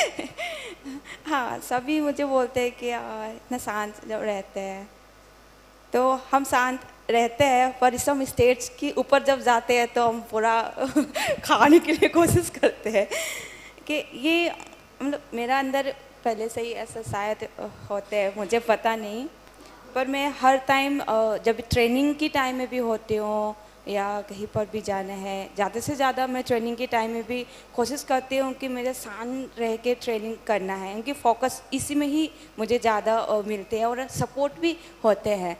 तो जब हम training के टाइम में भी ना, हम और पुराने वाले गाना भी सुन के ट्रेनिंग करते थे। सब मुझे बोलते हैं कि इतना पुराना गाना सुन के ट्रेनिंग कैसे करते हैं, क्योंकि सब कौन सा गाना मीरा, कौन सा प्लीज टेल अस? ऐसा तो मुझे याद नहीं है, पर पुराना गाना जो लता मंगेशकर जी का गाना जो होते हैं, पूरा उनका प्लेलिस्ट आप जो कारवा इसमें होते हैं, रेडियो मेरा भी that Jitendra and all those songs, हाँ जी, पूरा yes, lovely। तो मैं उनसे के गाना सुन के मैं ट्रेनिंग करती हूँ शांति से, क्योंकि मुझे वो सब और भी ज़्यादा वो मतलब मोटिवेशन जैसा लगता है। पर हर टाइम मैं शांत ही रहती हूँ, पता नहीं मुझे क्या अच्छा लगता है, पर मैं जो सोचते हैं ना तो करने के लिए कोशिश करती हूँ। कि जब भी मैं स्टेज में जाते हैं तो गुस्सा ज़रूरी होता है एक प्लेयर्स के ऊपर, क्योंकि ज़्यादा शांत भी अच्छा नहीं लगते। तो मैं जब स्टेज में जाती है तो फोकस इसी में रखती हूँ, मुझे करना है।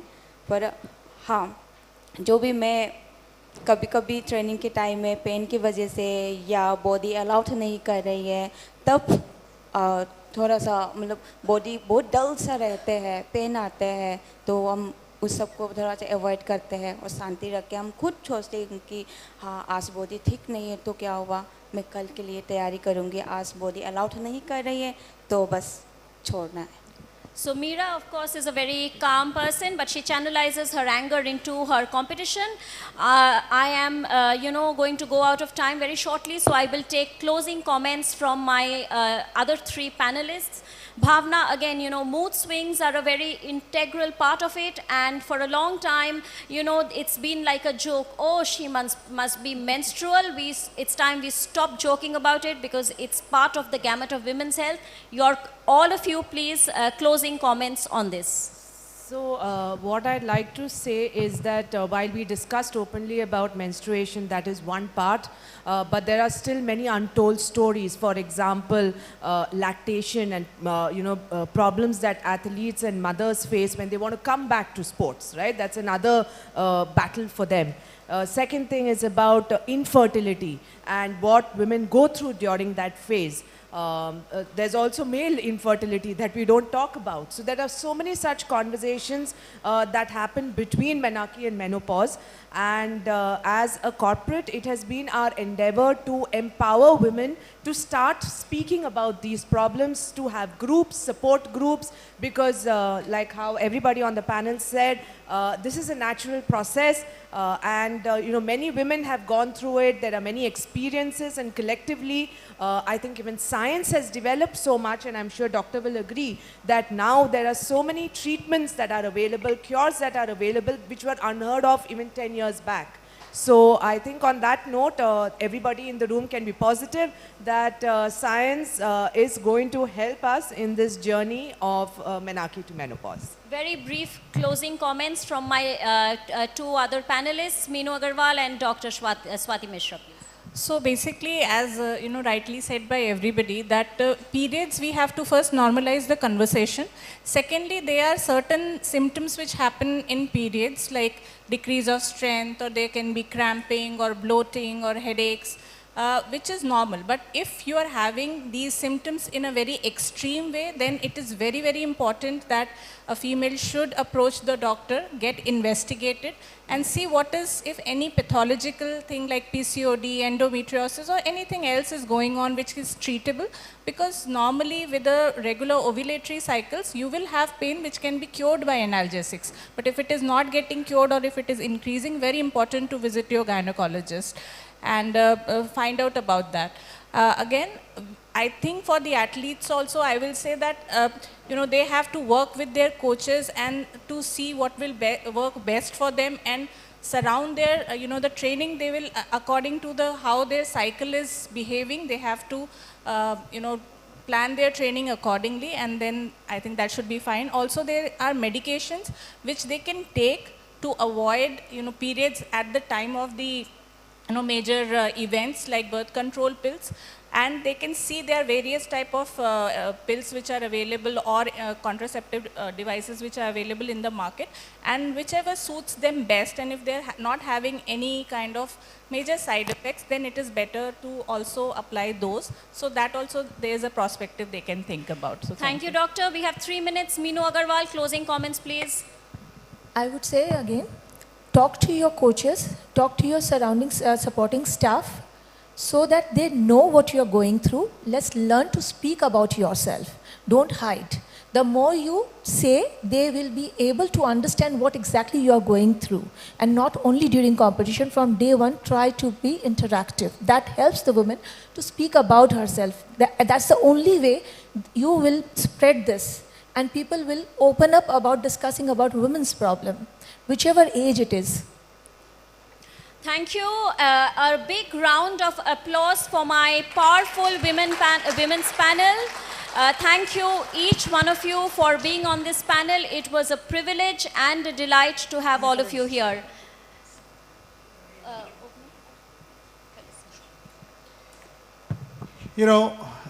Firstly, it was an outstanding panel. I was sitting there and listening to some of the topics discussed. It's an absolutely packed audience. Tell me, which conclave have you heard these topics discussed? How many times have you heard these topics discussed in the public domain? We shy away from these discussions. We don't let these discussions happen. Trailblazers is different.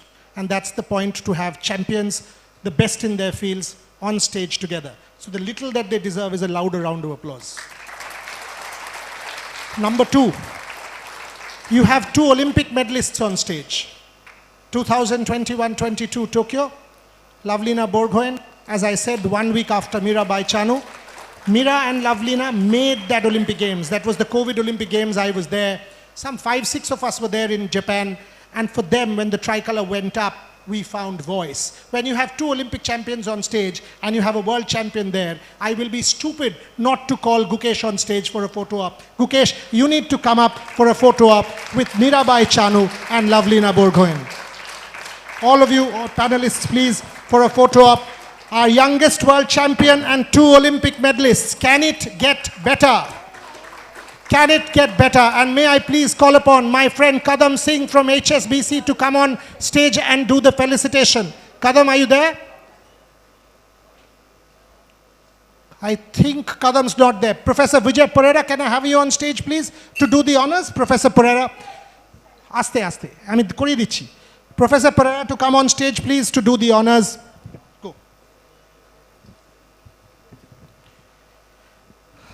Professor Vijay Pereira, the Dean of the Kedge Business School, to do the honors to all our panelists. Bhavna Singh, Mirabai Chanu. Kadam, if you are there, I want you on stage, please, if you're there for the photo op. You're not there. Okay, it's fine.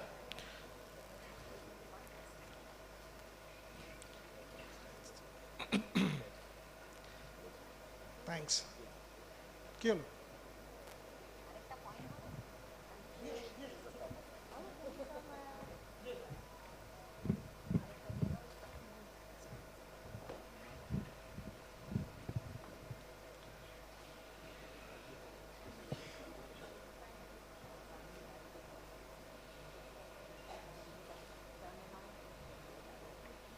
Okay, and the final photo up with all of them together. Vijay, if you could join them, and we will take the photograph together. Thank you. Thank you very much. Vijay, आप join करिए. Mira, I don't have pizza for lunch, but it's a very good lunch. I remember my pizza. By the way, she loves her pizza. Commonwealth Games, she said, I'll give you an interview provided you give me pizza. So that was the deal. Ladies and gentlemen, one final round of applause for all of them, please. Thank you very much. And BSV panel, Bhavna Singh, appreciate your support. Humbled. Shomishta Guptu, Lavlina Borgohain, Meenu Agarwal, Dr. Swati Mishra, Gukesh, Mira, Bhavna. Gukesh, you be on stage because you and I are next. Thank you very much. But thank you so much. I need just 2 chairs on stage, please.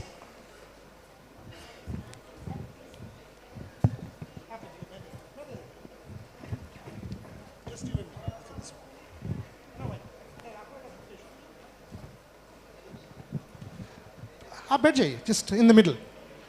You know, when that match, folks, let's take the photos outside because we have to start this session, and it is one of the most, how do I put it, in-demand sessions for this particular conclave. When Gukesh was playing against Ding, and that last match was going on, the deciding match was going on, Gukesh versus Ding. Last few minutes, and all of us, including the legendary Vishwanathan Anand, thought that it would be a draw. Including the legendary Vishwanathan Anand thought it would be a draw. And each one of us had thought that, okay, this is now going into a tie break. That's when it happened. Go back and see that video on YouTube or anywhere you can, and you will understand what it means to India, to all of us, and of course to him. His hands were twitching. He realized he was on the verge of being world champion at the age of 18. He was there on the cusp. The youngest ever world champion in history, ladies and gentlemen, presenting to you at the Trailblazers Conclave, Gukesh Tomaraju.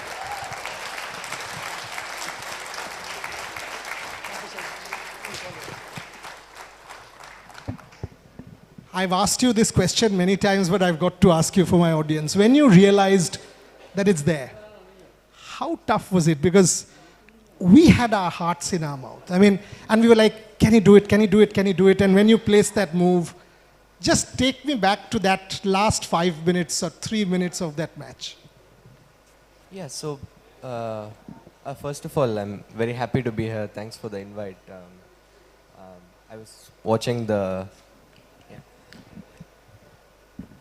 I was watching and listening to the other panelists as well. It's really nice what you're doing. Yeah, those last 5 minutes were quite quite life-changing, to be honest. Yeah, before the blunder happened by Ding, I mean, I knew that this position is kind of an unpleasant position and I could press like for a long time, but it should mostly end in a draw. So mentally I was already prepared for tie breaks, and you know, in tie breaks I was like, I mean, he was supposed to be a better rapid and blitz player, although I didn't think I was like completely out of chances. It was supposed to be a big fight. And then suddenly from that mindset to actually suddenly in a couple of minutes realizing that it's over and I'm becoming the world champion, it was like a very, very emotional moment. I remember my heart like racing so much in those, after the blunder happened, and it was, yeah, after I realized it's just a win, I don't know, it was, I don't remember what I was exactly feeling, but it was very pleasant for sure. And each one of you who have seen that video, all of us have, you will see even after the, why is this microphone coming and going, console. Okay, so each one of us have seen that video, and Gukesh finishes it, has won the match, he's world champion, but he takes a pause and he puts all of the pieces back on the chessboard. Humility, modesty, and greatness. Can you talk about that exercise? Thank you. I mean, it's just something that that has like become a habit from childhood. I remember my first coach, Bhaskar, when I was like around 7, 8 maybe. That time I was like in an academy with a lot of other young chess players, and like he would say like putting the pieces back is the basic respect you give to the game, which gives us so much love and joy, and like it's something that also in academy it helps that like each player puts the pieces back, otherwise it's just a mess on the on the room. So yeah, from there I just got this habit, and after every game it's just like automatic. I mean, from my childhood I've been doing this, so yeah, it's kind of like, you could say it's my kind of way to pay respect to chess. Yeah. When you played that Amsterdam tournament, I remember you saying, and it kind of struck a chord with me, that success is not easy to deal with. You know, when you're chasing a championship, you're chasing a world championship, it's doable that you want to become world champion. All of a sudden, you are world champion. And Abhinav told me this multiple times, that after the Beijing gold medal, he went into depression because he found it very hard to deal with success. And I know you've read A Shot at History. You and I have spoken about the book. World champion at 18, 19, all of a sudden your life changed. People like us chasing for interviews and media and felicitations and glamour. How hard is it, Gukesh? Because you want to play chess. Your father tells that to me every time, that he wants to just play chess, but it's no longer the same for you. Your life has changed. How hard is it to deal with success? Yeah, I have to admit, like, it is quite challenging.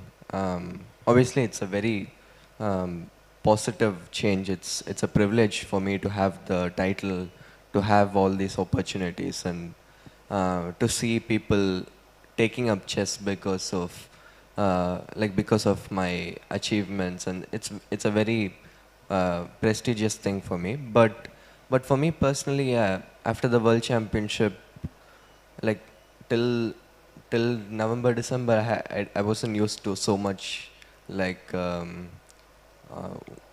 attention, so much like traveling around, so many like not used to so much hectic schedule. So it's something to deal with, and also it's true that kind of like you chase the world championship for like a year or two, and then suddenly it's over, and now you don't know what you're actually doing. It was initially that for me, like for the first 1 week or two, I was excited, but then also I was like every day I used to wake up and dream about becoming world champion. So that was kind of that was also what I read about other sports people, especially Olympic athletes, because they're like Olympics is like 4 years once. 4 years they give it their all, and then suddenly it's over. You just met two of them. Yeah, I just met two of them. So I really admire how they not only succeed but also how they handle success. And I'm still learning. It's been like a bit more than a couple of months, but yeah, still learning, still trying to deal with it. But we've made the first initial couple of weeks or maybe a bit more than that was tough. But then I went to like this 2 European tournaments. 1 month I was away from India. I was able to settle into things. And yeah, now the next season has started, so I've gotten back into my training schedule, and I mean enjoying this success, but also putting my focus on where it needs to be. You know, I've done sport for a good 30 years, and I've seen a lot of people, a lot of champions. People do change, Gukesh, and it's natural when fame comes and money comes and glamour comes. People change. In your case, you haven't, and that is striking for me. I want to tell you guys a story, a 30-second story. He came in yesterday. His dad was supposed to come, who is a very close friend of mine, Dr. Rajnikant. Doc said to me about 2 days back that he's got fever, so he can't make it. And I said, who is going to come with Gukesh? And he said to me, he'll go alone. And I'm like, he'll come alone. And he said, yes, he will manage. I said, okay. So he said, all you do is just pick him up from the airport. Don't worry about it. I'm like, yeah, that's basic, right? And he comes yesterday, and we obviously had a dinner for all our guests. So I asked one of my colleagues, Obhijit, to kindly go and get Gukesh. And Gukesh was about to order from Zomato. And he said, don't worry about it, I'll do it myself. You guys don't need to worry about me at all. Ladies and gentlemen, humility. Ladies and gentlemen, modesty. This is what it is all about for me. He might have become richer, he is, many crores. He might have become famous, he is, but he hasn't changed. You haven't changed. And that's the biggest hallmark for me. You remember the first paragraph of Sachin's autobiography, what his dad told him? Yeah, I remember. You actually told me in the previous interview. So that stands out, that eventually all of us will remember you as a better human being than as a better athlete. How tough is it, Gukesh, when people come for selfies and people come for an autograph? I know you want to say yes to everyone, but you can't. How difficult is to deal with all this glamour? Yeah, like this is one thing that I'm still trying to adjust with. I mean, it's been there for like a couple of years, but obviously not as much as after the World Championship. I mean, I'm grateful for all the love and support, and like some fans even went out of their way to help me during tournaments. For example, in the World Championship, I remember after game 13, before the last round, a family from Bangalore, they did a prayer in a temple, and they sent me the prasadam all the way to Singapore. And I mean, so much love and support. It's like amazing to see.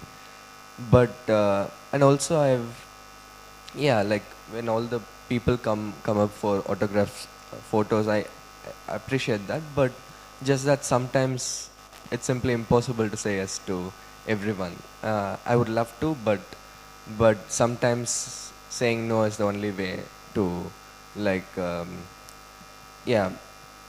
it's just that my time, and I'm still learning this, and I hope the people understand as well. And mostly people have been very understanding. So yeah. Dibendu is sitting in front, and you know, one of our greatest players before Vichy, and a very dear friend of mine. But when we are talking about chess and the story of Indian chess, the revolution, A word on Vishwanathan Anand. You're wearing the Westbridge Anand Academy blazer. A word on Vishwanathan Anand. I remember that picture when you were a kid. You're still a kid. He was giving you that award. Talk to me about the impact of Vishwanathan Anand. Yeah, I mean, like Vishy sir's impact on Indian chess is like, it's a whole separate panel for itself, yeah. But I think we can all like clearly see that none of this could have happened without what Vishy sir has achieved and also what Vishy sir has done to bring up the next generation or like 3-4 generations after that. So I mean, I got inspired by Vishy sir to start playing chess. I mean, I had just started and then I watched Magnus versus Vishy sir in Chennai 2013. That was like a huge event in Chennai. I went there to watch. I got inspired by that. And then yeah, the biggest, like one of the most exciting moments for me and my family was like when around 2020 December 21 January this time Vishy sir contacted us to join the Westbridge Anand Chess Academy as a student. And just the idea of being regularly in touch with Vishy sir, to be discussing chess with him, to discuss chess with all the great trainers that he has worked with himself in the past, was like very, very exciting. And I gained a lot in the lockdown. Not only me, but all the youngsters gained a lot because we were working super hard with the academy and working with all the trainers. I mean, Gayevsky eventually became my personal trainer and Westbridge became my personal sponsor later.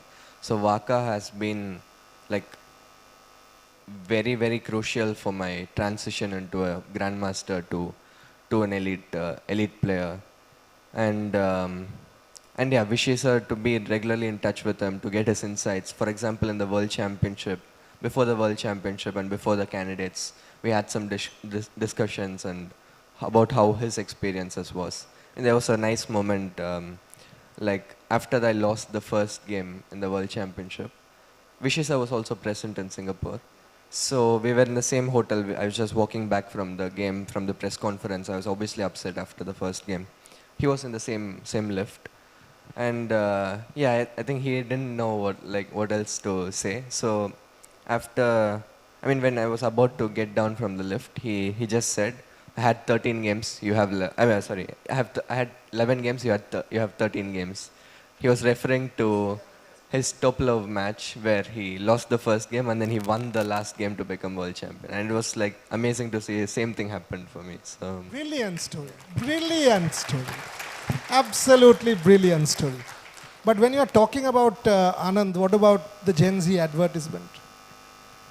You've got to tell me that. Yeah, that was a lot of fun to shoot. Yeah, I'm really glad people liked it. I mean, it was like one of my first, probably my second shoot, but the first one which was released, I think. So yeah, the shoot was, I mean, without Vishy sir, I would have struggled, but Vishy sir just made it so easy. I was completely comfortable. What was that word? What was that word you had to tell Vishy? There were a couple of words. Skibidi. Yeah. Skibidi. Yeah, skibidi. I mean, it was funny because the previous day, before the shoot, we were like going through the script and I was reading these lines and I was like, what does this word mean? And Vishy sir was explaining this to me. So I was not the Gen Z guy as I was supposed to be. Yeah. These are moments that make the conclave absolutely magical. You know, two parts. You have said to me in one of our earlier interviews that yes, I am world champion, but the journey doesn't end because there's still Magnus and he's the ballpark. I want to be the best player in the world. Can you tell my audience about that? Yeah.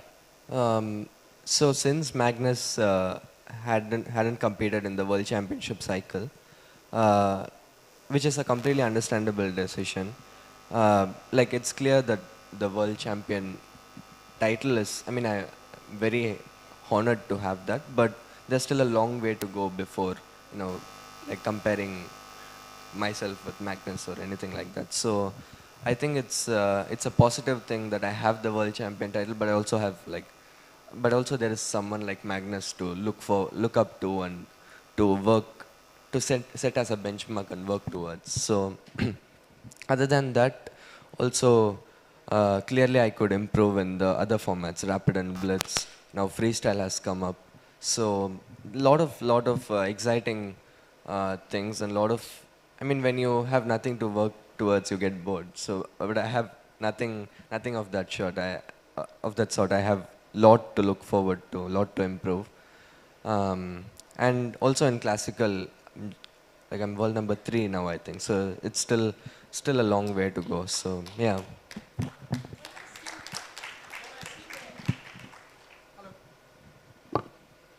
Hello, yeah.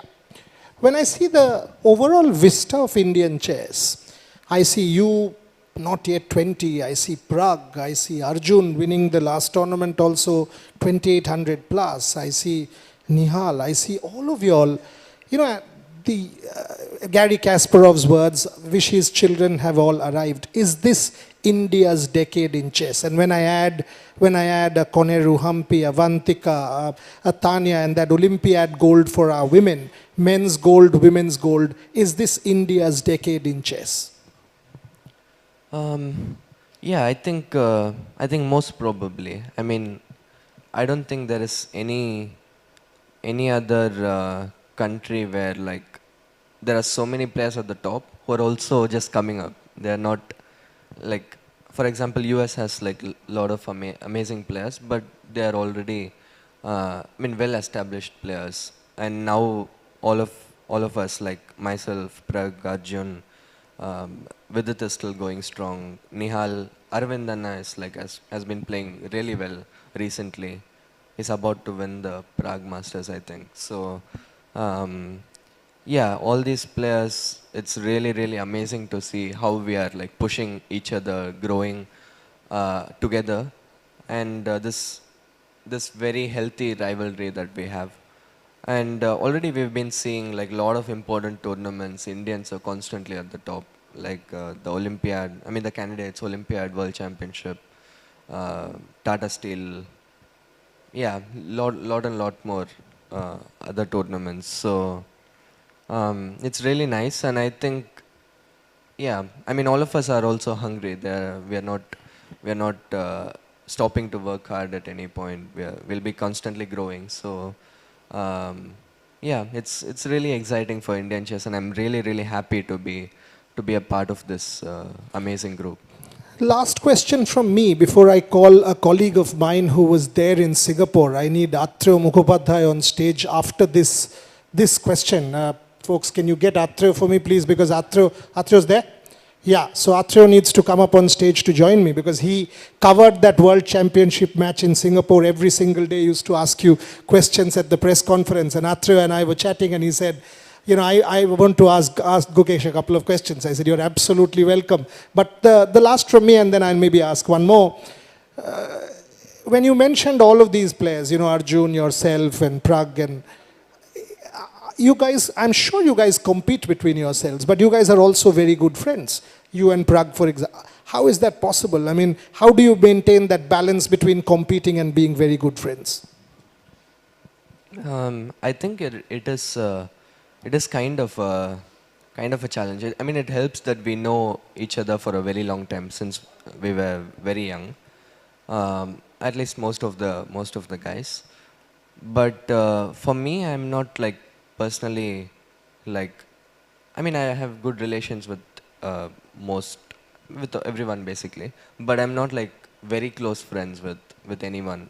Obviously, I wish well for them. I enjoy how they are performing, but competition still takes the first priority for me. So. I love the candid answer. I love the candid answer. My final one before I get Atreyo on stage, and I'll also need a chair, folks. I'll need one chair. You are from Chennai. You are from Chennai. You're finding it hard to deal with success. The IPL is about to start. There's one man who is in Chennai and has dealt with success better than anybody else, Mahendra Singh Dhoni. Would you want to have a chat with MS on how to deal with success next time you see him in Chennai? I would love to. I mean, MS Dhoni, so he has been like from my childhood, other than Vishy sir, if I have admired someone as much, it's Dhoni. So You've just given me my headline. Actually, Trisha, that's your breaking headline. Yes, go on.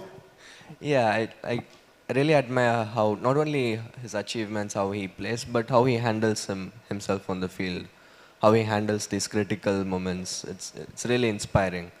And like I always wanted to meet, but like I've been close to a couple of times. Like once I was supposed to meet him, and then my flight got delayed, so I couldn't meet him. But hopefully at some point I would love to meet him. I'm sure you will, because he's in Chennai and the IPL is about to start. I'm sure Kashi sir will see this. I'll send it to him. I'll send the video to Kashi and the rest of the CSK team, and I'm sure there will be a meeting. By the way, when he lost the 2019 World Cup, and we met 2-3 months after that, and at an event like this in Delhi, and post that he said, "What are you doing?" I said, "No, nothing, I've got a flight to catch." And he said, "Come to my room." And I went, and he had his iPad and he was flipping photos. So I said, "What are you doing?" And he said, "No, I tell myself that if you remember, if you watch cricket, he got run out by half an inch and India lost. He said, when I was running for the second run, even halfway I was telling myself, I should dive, I should dive, I should dive. But all my career, I had never dived. And I thought I'll make it. And I got run out by half an inch." These are all photos when I went away and I was in the wild at an army camp where I'm not MS Dhoni. I was just another soldier, and I had to take my mind off to get my bearings back. And I was just looking at him, and he says, "You know, that's how hard it is to deal with that half an inch." And that's why I called it, you know, an incomplete finish, or whatever you want to call it, for the best complete finisher that we ever have. So I'm sure Gukesh and MS Dhoni will be an incredible conversation. I don't know if the media will be privy to that, but it's a request. When you do meet, tell us what happened there. Atreyo, can I have you on stage, please? Esho. Atreyo Mukhopadhyay, ladies and gentlemen, covered the World Championship for Rev Sports and asked Esho, Atreyo, come.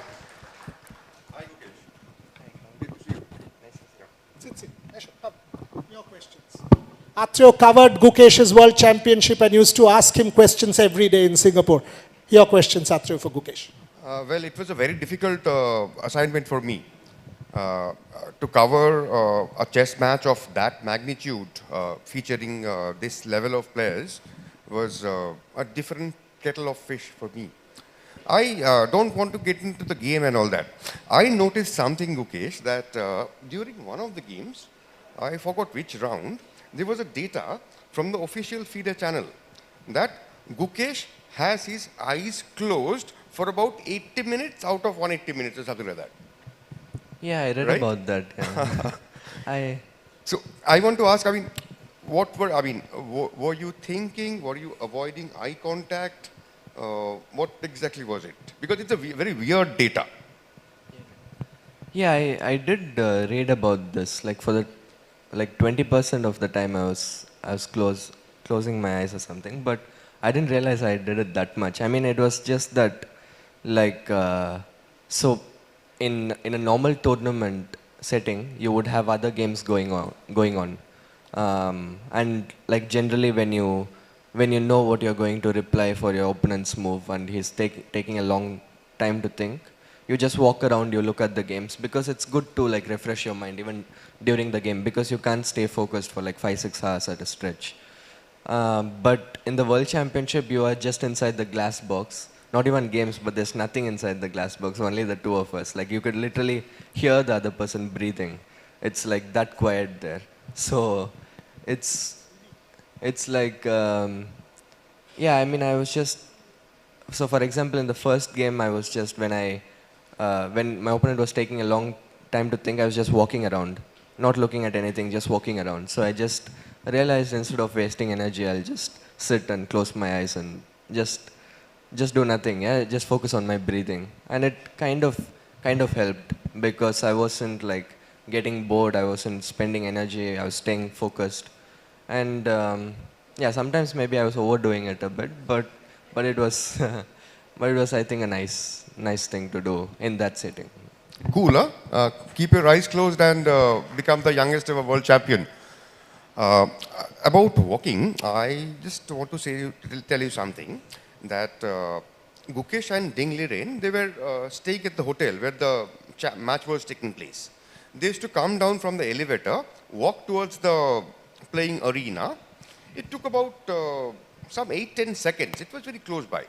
And there used to be a lot of activity. I mean, people used to capture those on videos and all that and do all sorts of things. I asked them one day, why do you do this? They're just walking. Somebody said, that is the only athletic part of the event. Only athletic part of the event. And I remember a walk. That was the Gukesh walk. When Ding Liren made that mistake towards the end, Gukesh went off his chair. He took a small walk and he knew that he had seen it, that it's done.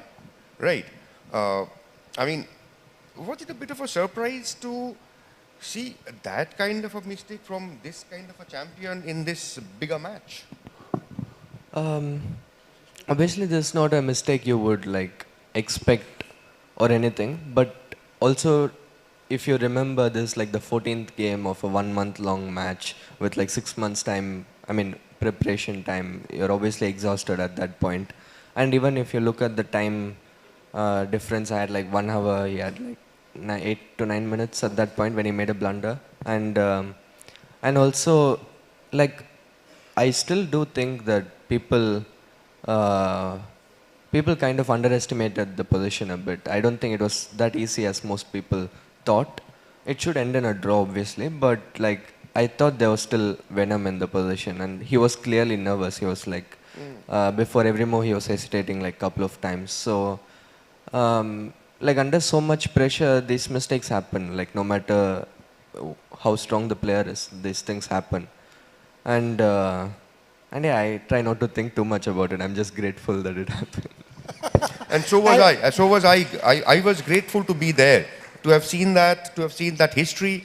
It was my absolute pleasure, and so is this. I'll kind of end there because you sit down and Atreo sit because we've got 3 parts to this felicitation.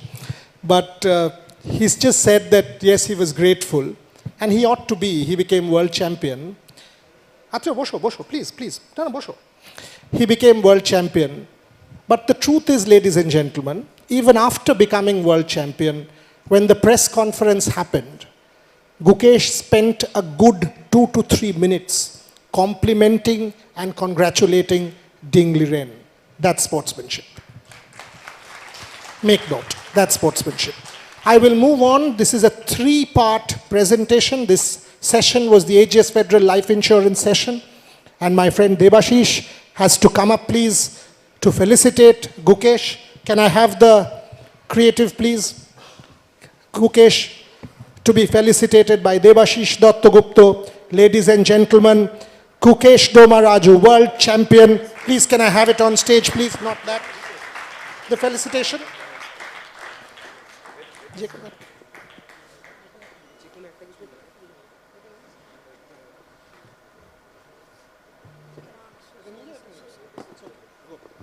And we've got the creative. Yeah.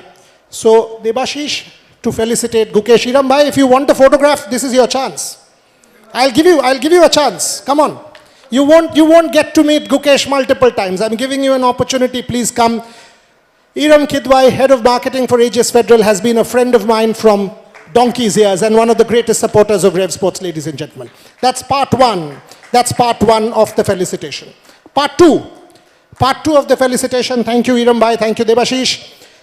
And this is a special watch that was created for Gukesh. The hands of that watch are the knight, the chess knight that we had crafted.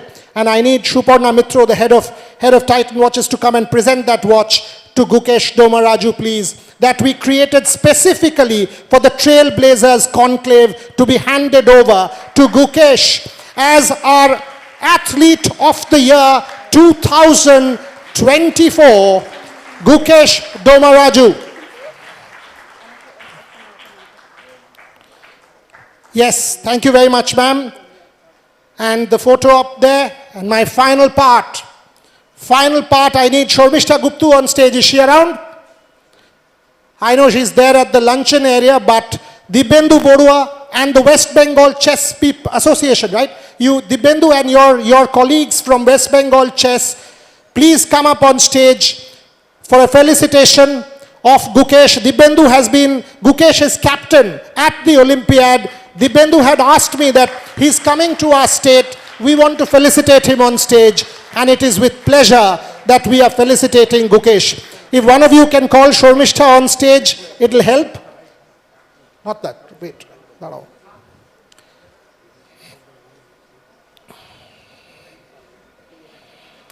So that's the West Bengal Chess Federation felicitating Gukesh for his outstanding achievement.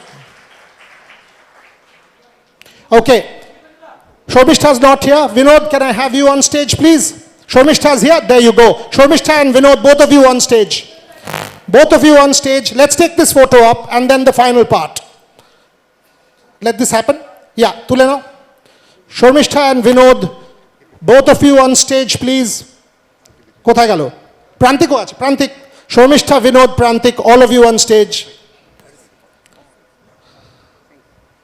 Shormishta, you need to honor Gukesh with Rev Sports Athlete of the Year 2024. Ladies and gentlemen, Rev Sports Athlete of the Year 2024, Gukesh Tomaraju, World Champion, and many more to go. That is the plenary session for the Trailblazers Conclave.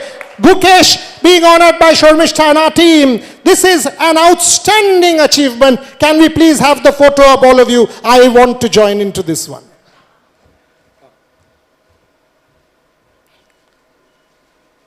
Thank you very, very much.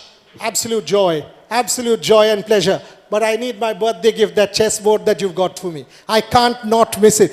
By the way, Gukesh has got a signed chessboard from the World Championship for me, and this is my birthday present, so which is tomorrow. I am deeply humbled and obliged. Now to some housekeeping announcements, but before that, a standing ovation and a round of applause for the youngest ever world champion, Gukesh Tomaraju.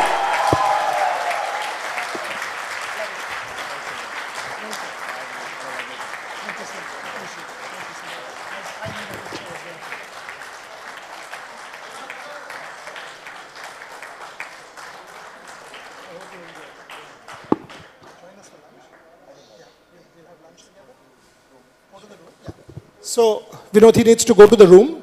Yeah, and you need to sign the thing. He needs to go to the room and then he'll join us for lunch. Ladies and gentlemen, the lunch is being hosted by Ionic Wealth. Gukesh will join us for lunch. And all of you, whoever has the accred card, whoever has the guest card, anyone who has that card, kindly join us for lunch. Kindly join us for lunch. And for everyone else, there's food served outside as well. So please understand there are two parts. People with accreds on the other side, the right-hand side, and the Ionic Wealth lunch there. On the other side, Ritom, come up on stage, that's your opportunity. Gukesh, Ritom represents East Bengal Football Club, one of our iconic clubs, and that's a signed jersey. Asian level, so we have got a special signed jersey for you.